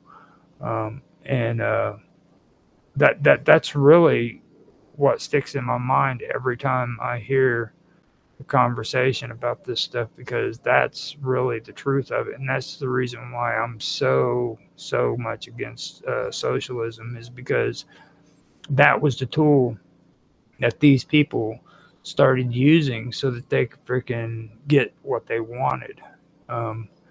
And when you hear about all of this woke shit and this these movements that are taking place, even the stuff with Trump, okay? Trump has a movement going right now, the MAGA movement, all that. Don't be fooled, okay? These socialist groups are freaking head over heels. They're dead involved, right in with woke, but they will just as much get involved with the woke, with the mega movement just as well. And the reason for it is because they don't really care about the ideas behind them. All they're wanting to do is they're wanting to jump aboard these movements that are taking place in politics, and they're wanting to ride along with it so they can get in there and manipulate it and make it into what freaking benefits the socialist agenda, which is usually got to do with regulations mandates, compartmentalization, things of that nature. So that's what I hear when I hear a lot of that stuff, because that's really what's coming out in a lot of this stuff, and you're seeing people wake up to this stuff, with DOGE doing their investigations and everything. It's just firing people up. They're going crazy over it. I just mentioned before about DOGE with the freaking transgender stuff, but the whole thing is even getting deeper now because they're starting to find out stuff about freaking federal payment systems that are set up for freaking sending out propaganda to the BBC. You know what I mean? They've also found out about Politico. The government's been sending money to Politico to push their agendas as well when it comes to all this woke stuff. So you're going to find a lot of this stuff going on. And I said it, just before Trump got into office. I said what's happening right now, and everybody's starting to see it. You're going to see a lot of shit coming down the pipeline, and a lot of people are going to get pissed. Just because you like what's being done because you're a conservative or you believe like I do, that doesn't mean that freaking a lot that what I said was wrong. I said a lot of shit's going to come down the pipeline, and a lot of people are going to get pissed. It's the people who don't agree with my beliefs or conservatives' beliefs, or people who are classical liberalists, who believe in small government. That they're not those people. You know what I mean? These are people who freaking are trying to freaking create these these organizations and these bureaucracies that are purely socialist. Okay, and that's all they are. They're socialists. They don't care about your movement. They don't care about Black Lives Matter. They don't care about freaking LGBTQ They don't care about none of that. What they want is to set up these socialist regimes to where they can dictate what it is you can and you cannot do. And that's what's taking place now, is freaking Musk and Donald Trump are going through and they're cleaning up these bureaucratic freaking organizations here in the United States. And that's in turn going to affect everybody else because, I hear people in other countries bitching about the United States, how horrible we are and shit like that. But then when somebody goes in and starts doing this shit, all of a sudden, freaking, they're all pissy about it and everything. And I'm like, you know what, dude? Freaking, if you don't think freaking that this stuff doesn't affect you just because you live over in England or Germany or Canada or any other country in the world, then you're sadly mistaken. If you change what's going on in the United States, it's going to change everything worldwide. Already, like I said, the World Health Organization has backed out of this transgender bullshit for kids. And that's a big deal because before they were thick as thieves with these kind of programs. They were 100% into it, and that's just one thing that's going to happen. You're going to start seeing an avalanche. You're going to see this stuff happening more and more. All of a sudden, these supposed, woke programs that you think are supporting these things are going to start backing off and they're going to start crumbling.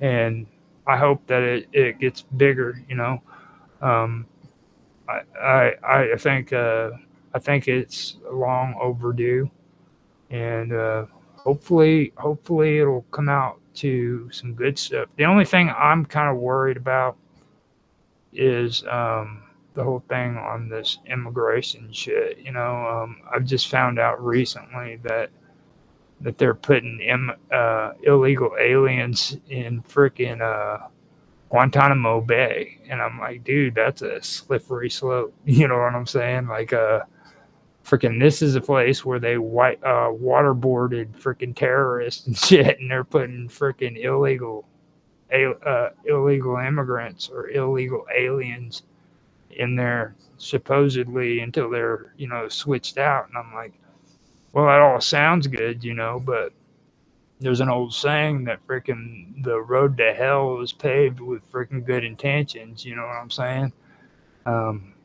Put them in there for freaking for transfer out of the country first, but then all of a sudden they're freaking whiteboarding people because they're not from the United States. It's something that I think the people here in the United States needs to be watchful over, and they need to understand there is a difference between conservatism and National Socialist. So that's all I have on the subject. I'll pass. Well, you went on for a while. Rearson, you're up. Yeah. So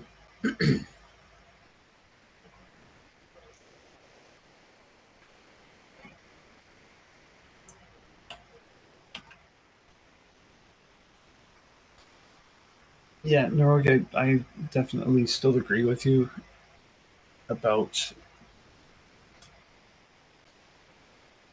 I don't get it. I really don't. People that want to vote for Polyev, generally speaking, are going to be also the ones that are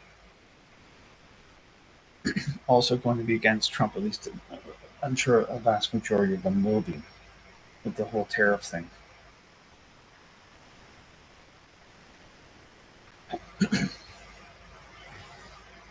And I said it at the time when Trudeau left Mar-a-Lago. And again, he was told, go get your own room. You're not staying here. And he came back to Canada and he had his tail tucked between his legs. You would have sworn that the man had his balls ripped off and fed to him, which I don't think is really all that. I don't think that that's inaccurate of a description. That's what I felt at the time. That's what I still feel now.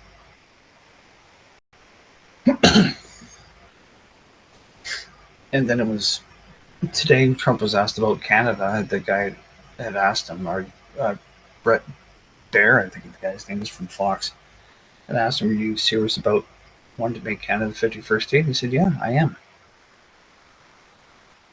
Now, the only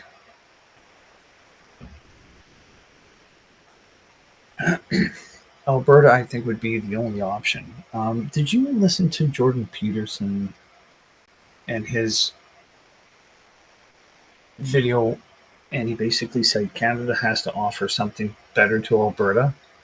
Canada has to offer something to Alberta that's better than what Trump has to offer. I think that I maybe saw a clip of that, but I didn't watch the whole thing. Okay. Oh, that's who it was. I'd also listened to Preston Manning. He had an interview with someone from Bridge News Network. It's a Lethbridge-based channel. And he said the only thing that Canada has on any sort of leverage with the U.S. is our natural resources, which is what Trump would want. Not to mention also to secure the Northwest Passage, so that way Canadians are a stupid lot. They really are. They're prideful for the wrong reasons. And they're, with all of this, they're incredibly emotional for the wrong reasons.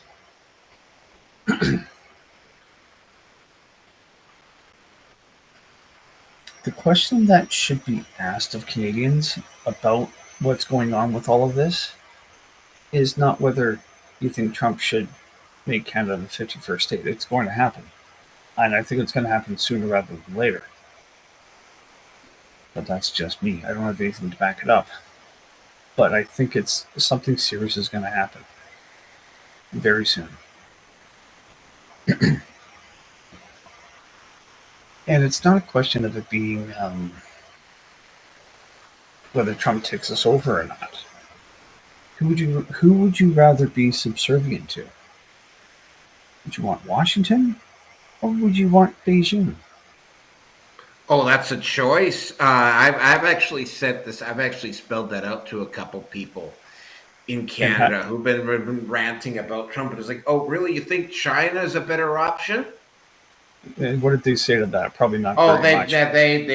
none of them have responded to that. Yeah. For obvious reasons. Yeah. Well, we're already there just because Chinese interference seems to be doing what they can to sabotage Chrystia Freeland at this point right now as well. Not that it really matters because they're both globalist shills. Just Carney seems to be the one that they want for now, or more so than the other one. I don't know why, but whatever. But at the end of the day, that's what Canadians are going to have to basically look at. It's like, okay, do you want the Americans or do you want the Chinese? And you cannot say we're not going to have either, because that's not going to fucking happen. Like it or not, it's not going to happen. You have one or the other. Now, I'm of the opinion that Trump will. He plays the long game. He plays. Maybe this is a better way to put it with how Canadians are and how Trudeau has been reacting to Trump. Canada overall, Trudeau included, or Trudeau especially, is all. We're playing checkers and Trump is playing at least 3D chess. He has people that tell him, that will give him opposing viewpoints. And if it's valid, he'll listen. If you're just going to be frothing at the mouth, like, no, this is a stupid idea. Well, why? Well, it's just a stupid idea. That doesn't get you anywhere. That gets you nowhere. Period. So, excuse me. I'm still of the opinion that Trump's not going to do very much right now in terms of tariffs. Because if he slaps the tariffs on Canada like he's threatening to do, it will take the pressure off of the prorogation court case where Trudeau has to go back to work. And he has to face the music. And especially if he's promising all of this spending, that makes more sense than what I think about it. That makes perfect fucking sense. I don't think it's going to happen. I really don't. Because it's quite obvious to anybody that has a set of eyes that between Trump and Trudeau, it's very personal that with Trump, with his attitude towards Trudeau. And again, he's not someone. He has no respect for people that just crumple and cave in. And again, he cannot directly interfere with Canadian politics, but with the tariff scare, it will help push the court. And I think it's going to happen because the precedent was already set in England with Boris Johnson with Brexit. 5 weeks, nope, you got to get back to work. You got to fix this. And he was forced to do so. I think the same thing is going to happen here. I really do. So, and if Trump wants to start to see results, he knows that he has to put Canada into a position that they have to call an election to get rid of Justin. And if by Friday, I don't know what the date is, if the Supreme Court comes down and they will have to make a decision very quickly, say within a matter of days, not weeks, but days, that by the end of the month that Trudeau has to go back, Parliament has to resume, and the Liberals are going to have to deal with the consequences. I can see Trump basically just saying, okay, we're going to wait. You guys need to do something right now, but you're not really too much of a capacity to do anything. So this tariff war, she's mid.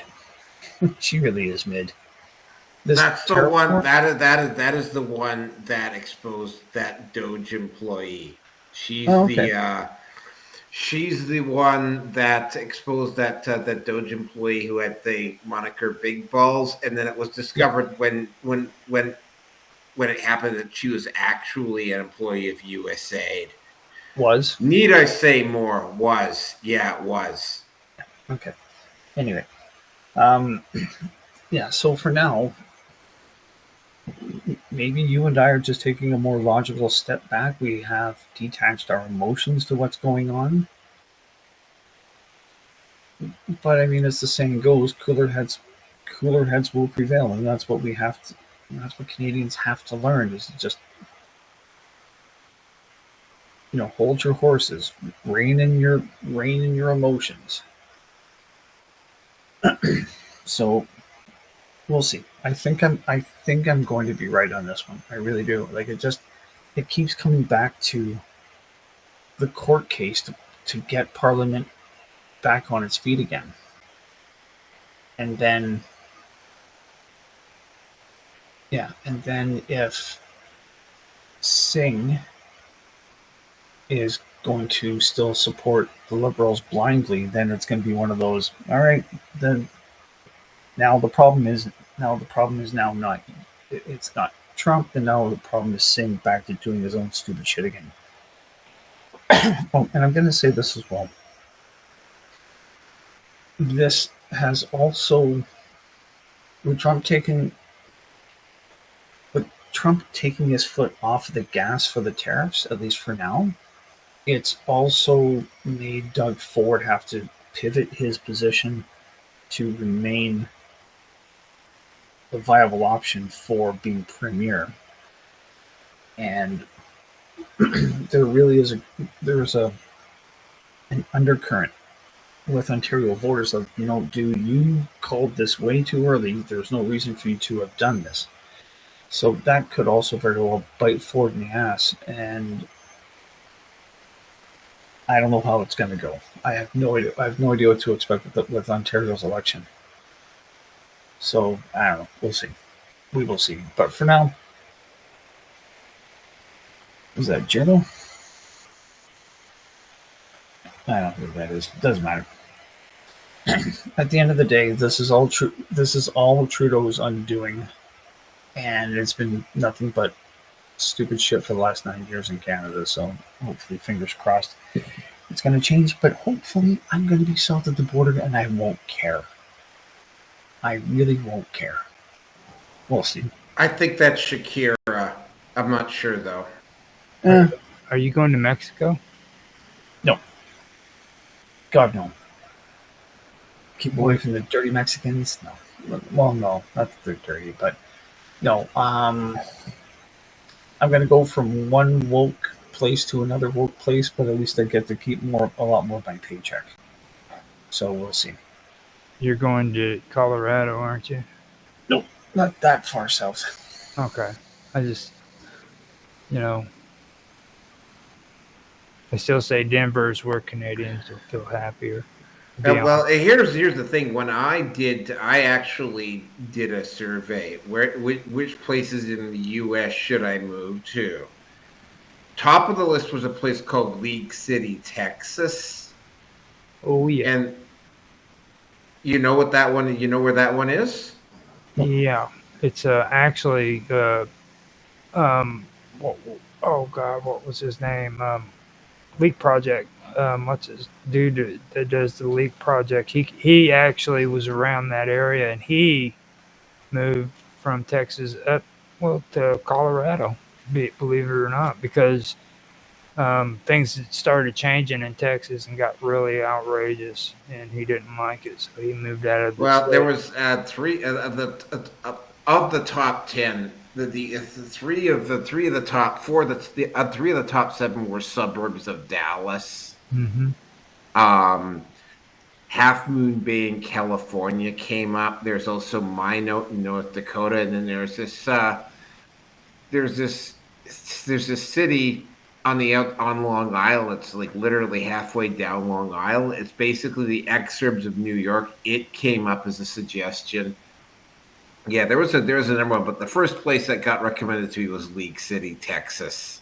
So and DDJ is like saying, you don't want to go to Texas, and it's sort of like, well, I mean, like four of Rainbow Valley, Nevada came in at number 2. Oh wow. Well, you know what the deal is with that, right? Because like everybody knows that Canadians like to go to either Texas or France. Well, I ain't going to France, that's for damn sure. Anyway, moving on to the next topic here, and this is the last topic of the night, and this is one you guys are probably not overly familiar with, but I am, because I have been kind of like, I won't say that everybody in the Manosphere gets along, but everybody in the Manosphere kind of knows everybody else. And I knew what Wes Walker was about, and I knew that he had this really like high intensity, in your face style.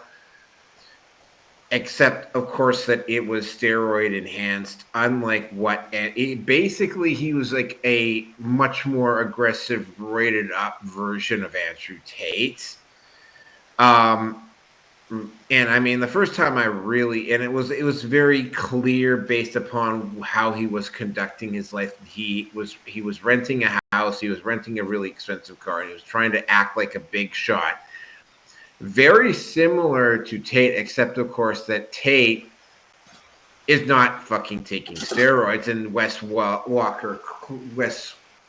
Watson probably was. Now, the first time I saw Wes Watson actually make a complete and absolute fool of himself was when Fresh and Fit they will do live shows. Like, they will invite guys, usually PUAs, from the Manosphere in, and they will like have this stage, and they will have a stage, and they will actually have a live show, right? And they had Wes Walker, and they had a couple of guys that were very clearly heavy workout freaks, but then they also had a couple of guys that were just dads, like they had dad bods, right? And Wes Walker talked about his beliefs, and then they handed this mic over to this other dude, and this other dude was talking about, well, it's not necessarily about how you look, it's about whether you're happy and okay with the direction that your life is going in, and whether you're happy about doing. I mean, basically, it was more about his state of mind than an actual external validation. And Wes Walker just freaked out on the guy. And it was like Wes Walker started talking about how he's going to punch this guy out because this guy would not, because that's the thing about the Manosphere that a lot of people don't know about. It's not all just one big happy in the Manosphere, right? There's a lot of guys in the Manosphere that don't see eye to eye on anything, right? And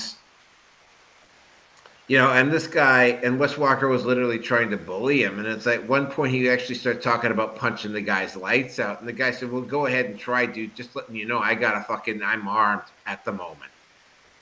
Right? That guy, and finally, the host of Fresh and Fit had to step in and go, yeah, Wes, you need to sit down and whatnot. It was very clear that, I mean, although at one point he had gotten out of jail and had managed to build himself up into something, what he had also done is he is a highly insecure individual. He's insecure about his height. External validation is something that was very important to him. And of course, looking ripped and being in shape is also, he's a bit of a workout freak. And of course, anybody who publicly disagreed with him, he would challenge them to a fight. In fact, there's multiple videos of him doing exactly that in just random locations. Well, what ended up happening, and I actually saw this video on Fight Science. This one guy, this guy must have been close to 7 feet tall. And by the way, Wes Watson is only 5'8", so he's slightly below average height for a guy, or around average height for a guy.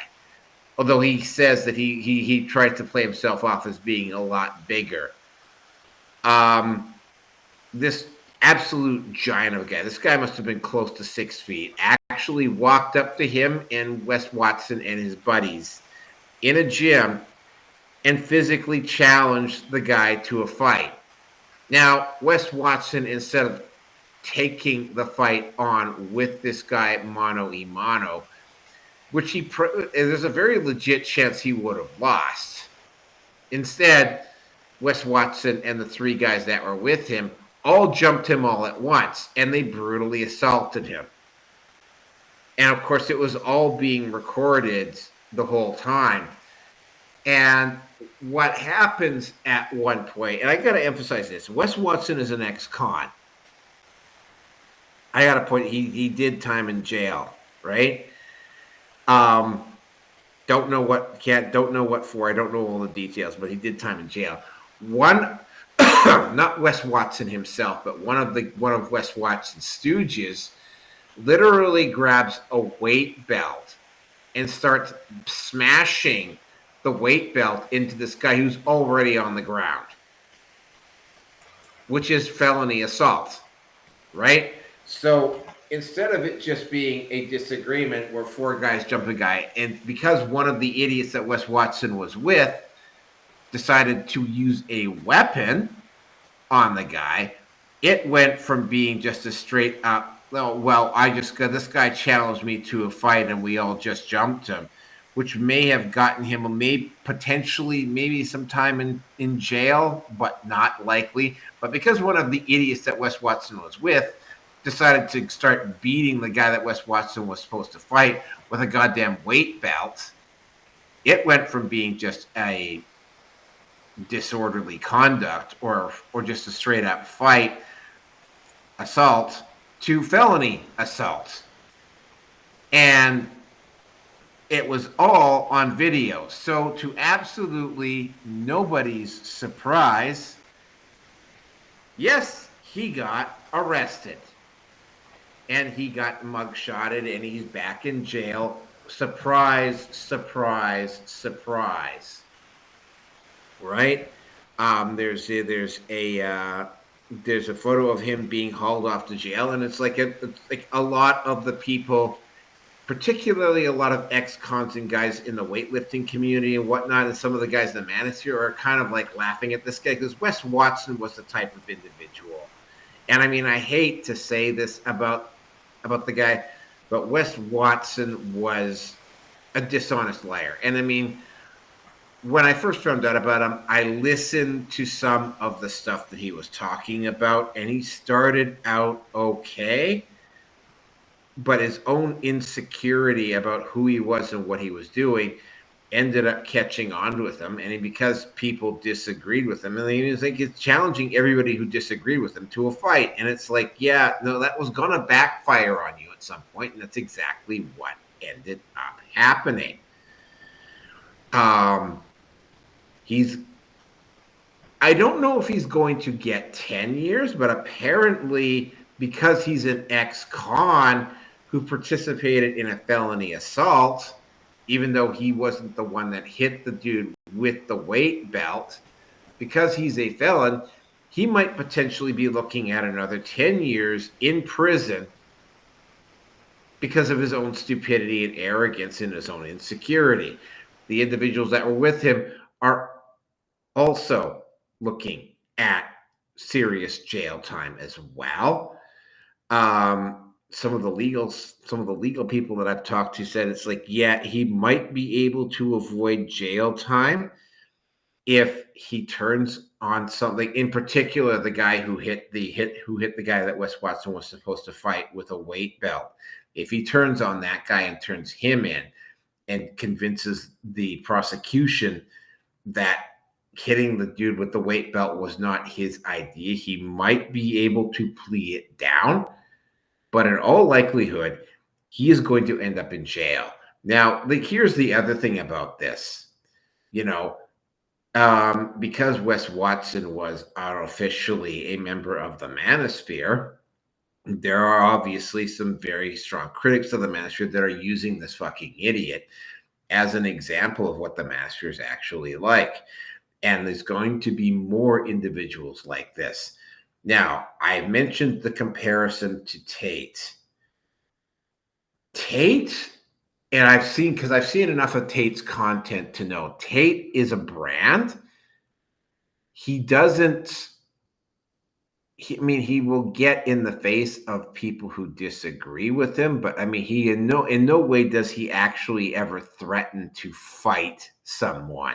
Even though Tate is 6'3", like Tate is even larger than I am, and he's not ripped, but he's definitely in shape, and so is his brother. Tate would probably be able to wipe the floor with Wes Watson, but Tate kind of like sedates it down. The way Tate challenges you is that he forces you to answer questions. This guy just outright threatened to start fighting people. And the word asshole was thrown out around of him on a few of the videos that I saw, and I wouldn't throw it past people if they actually called him that. You're going to see more individuals like him as we go along. And it's kind of unfortunate because, again, they're going to use it just like John Anthony Lifestyle and Howard Dare and Angry MGTOW and a few of the other like con artists that have existed, or Mayor of MGTOW was another one. There's a bunch of con artists, and I am under no illusion that every single content creator in the Manosphere. What the hell?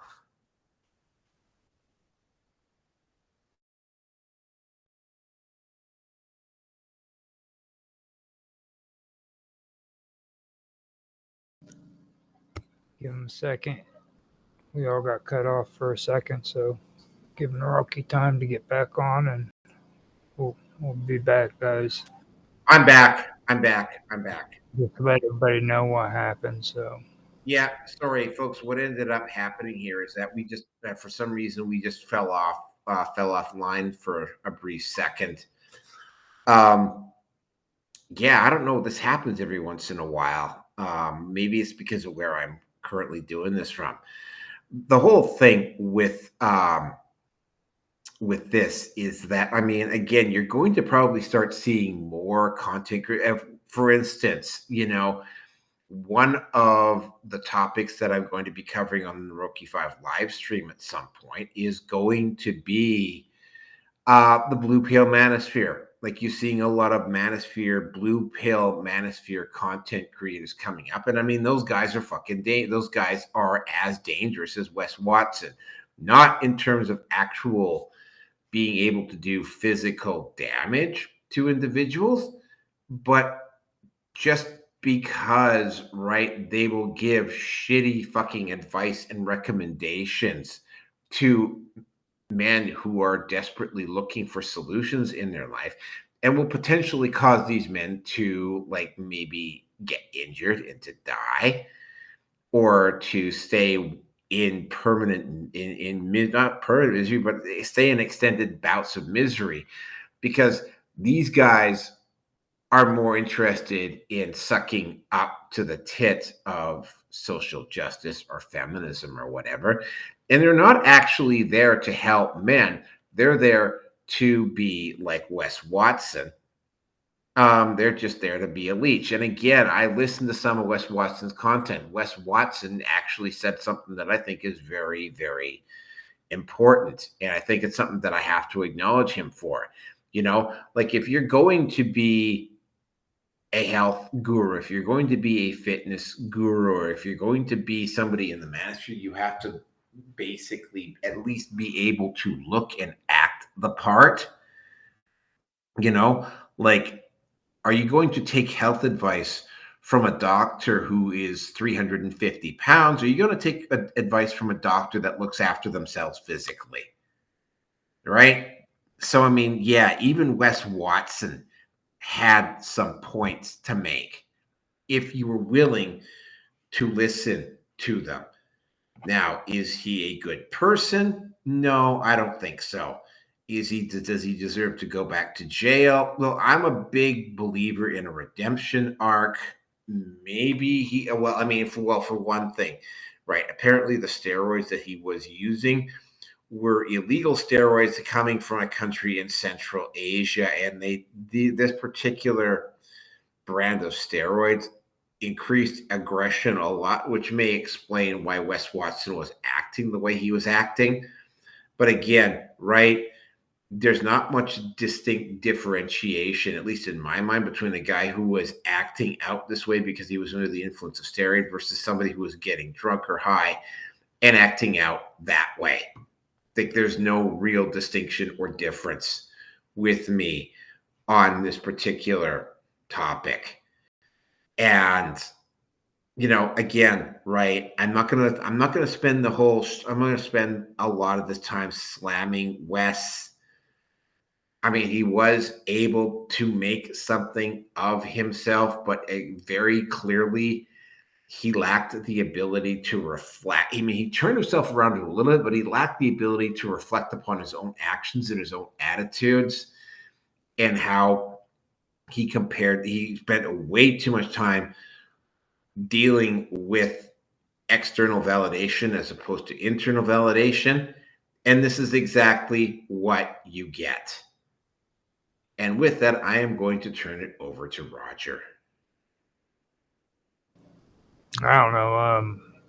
For me, I mean, you've heard my take on fresh and fit and all that shit. You know, that's my new rhyme: fresh and fit and all that shit. You know, I don't like to support anything that freaking is supposed to be, you know, really not related to women, and then what they do is they take and bring women in freaking to berate them just so they can get freaking views because they got these hot chicks with their boobs. I gotta point something out here, and this is something that I learned when I started actually reading The Manipulated Male. I mean, these women are not being forced to go on the show. That doesn't matter, dude. Seriously, as a man should have better respect for himself. Okay.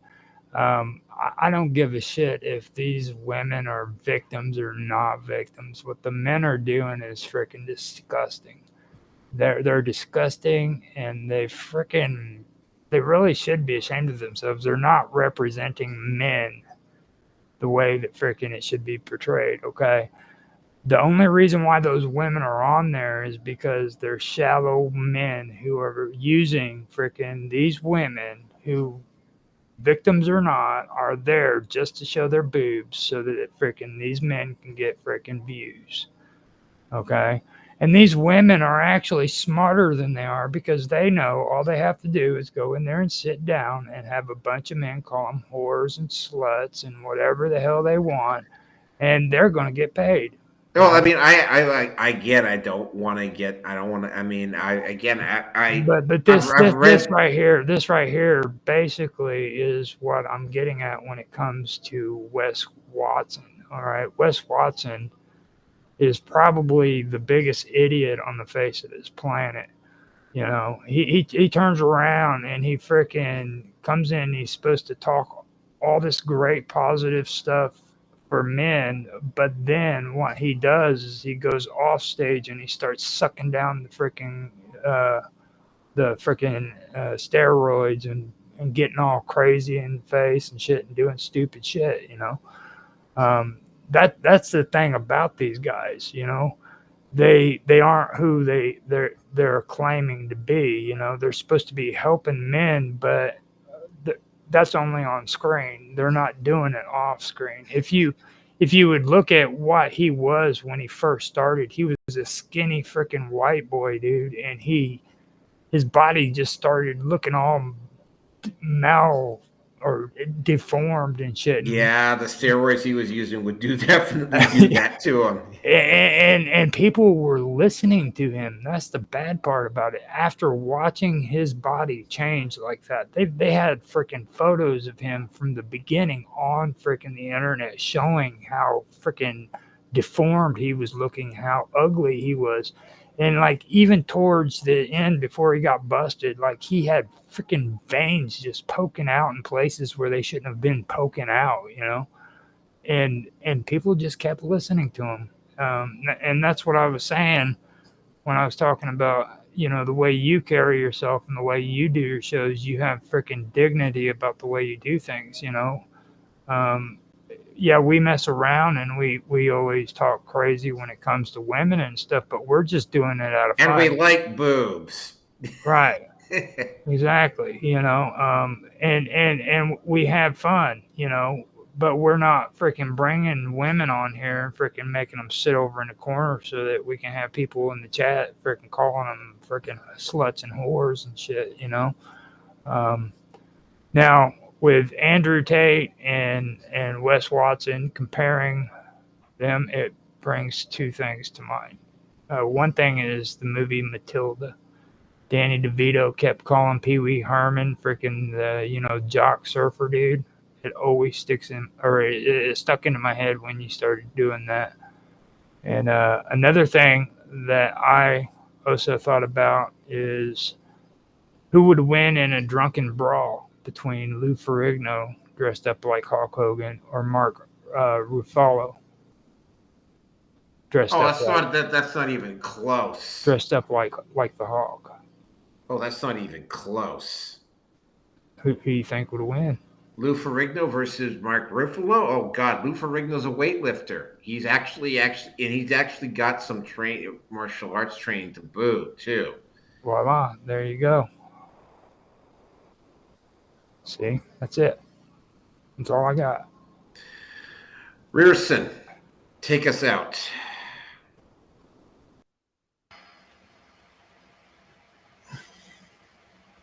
I think I might have watched something about Wes Watson, but I honestly, I can't say. And if he's been roid raging, well, we had a guy like that at one time on our show on a regular basis. Yep, we did. We absolutely did. Kind of miss him, but not enough. But at the end of the day, yes, you need testosterone to burn fat. Yes, you need testosterone. You need testosterone for building muscle and all of that stuff. And it just gives you that drive to do it. And to safely use male HRT, hormone replacement therapy, or to use it to buff up, I'm a little iffy on that one, but you know, to each their own, whatever. But so the guy's 5'8", so he's basically my height. All right, well, you don't see me getting myself inked up on almost every possible square inch of my skin. I do want to get a couple of tattoos, but I'm not ready to do that yet. But they're going to be small. They're going to be private, and it's going to be something you won't see unless I have no shirt on. And I know what I want to do, and I know where they're going to go. But now is not the time. I'm not. One of them is going to be a space alien, isn't it? Yep, and the other one's going to be a gimp suit. This one's going to be a gimp suit. The other one's going to be a ball gag. Not in anyone's mouth, not mine, but you know, I'll just put it there. At the end of the day, I mean, it's a massive red flag for me with women, modern women especially, are the ones that have arm sleeve tattoos, or they've got the neck tattoos, or it's especially on the face. Tom McDonald is not an exception to that. He's got a lot of tattoos as well. But he also is a broken person that's put himself back together again, who still has his demons to deal with.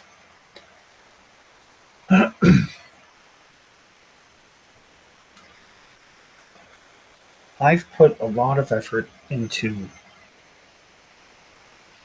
being who I am and to be real and genuine to me as a person. And when I see guys like him, and as was said, he's about 5'8", so we're about the same height.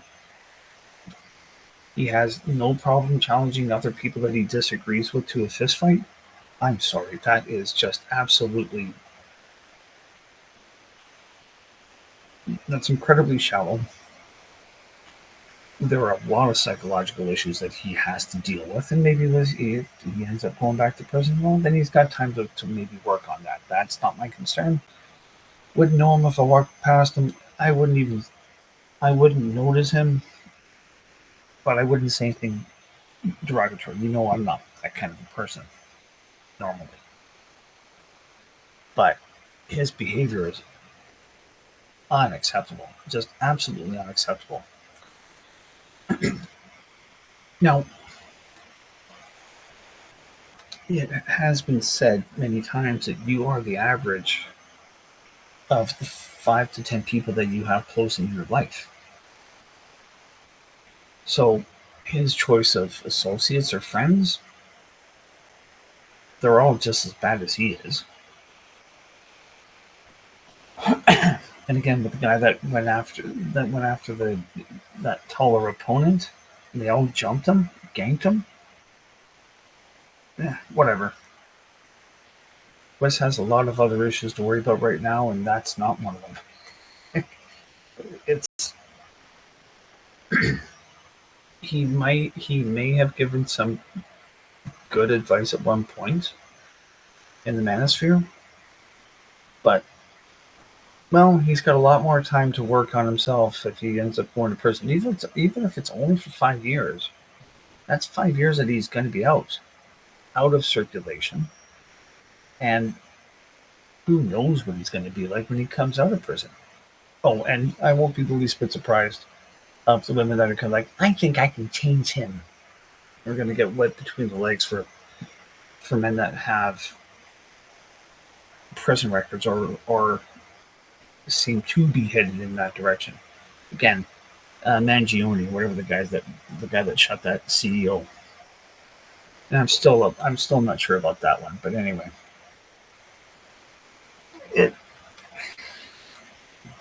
he knows what he should be doing with his life, but he chooses to make bad choices.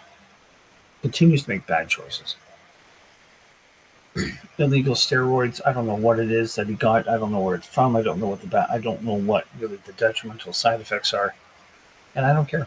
I really don't care. It's his body, his choice. That sort of shit. And let him do what he's going to do, because he won't listen to anybody else. He will not listen to anyone otherwise anyway. So it is a matter of, he should know better by now. He really honestly should know better by this stage of his life. But I would say that he has no clue, or he is clueless. Oh, fuck. Whatever. If there's one thing about this, though, that I'm glad that did not happen in terms of this assault and battery case, or whatever it is, at least the woman was not involved.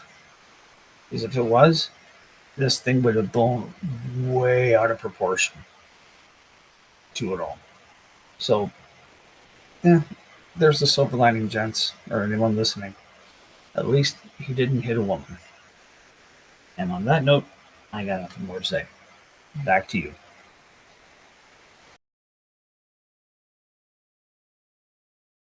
Sorry. Yep. I'd have to pretty much agree with you on that.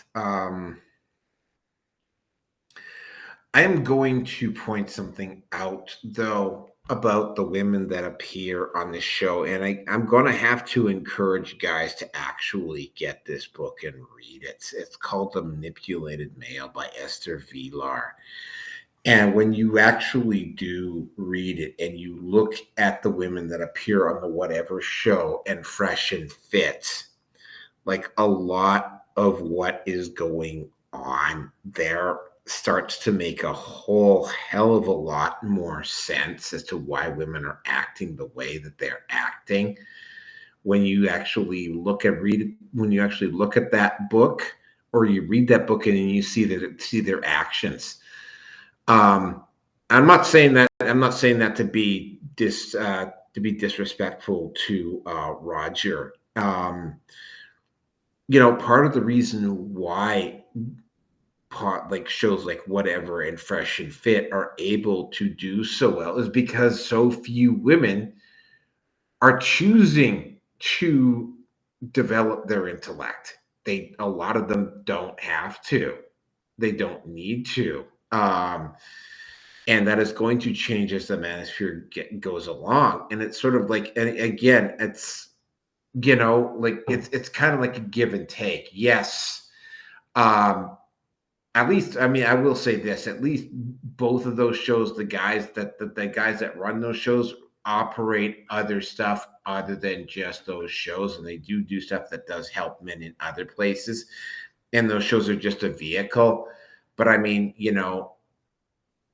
each of those women, though, and this is, and Rearson was just talking about this, like you're the summation of the 5 or 6 people that are closest to you. And all too often, these women routinely drop the ball on some of the simplest ideas. And it's sort of like, yeah, okay, not every woman out there is going to be an Instagram model or is going to be an OnlyFans content creator or a porn star.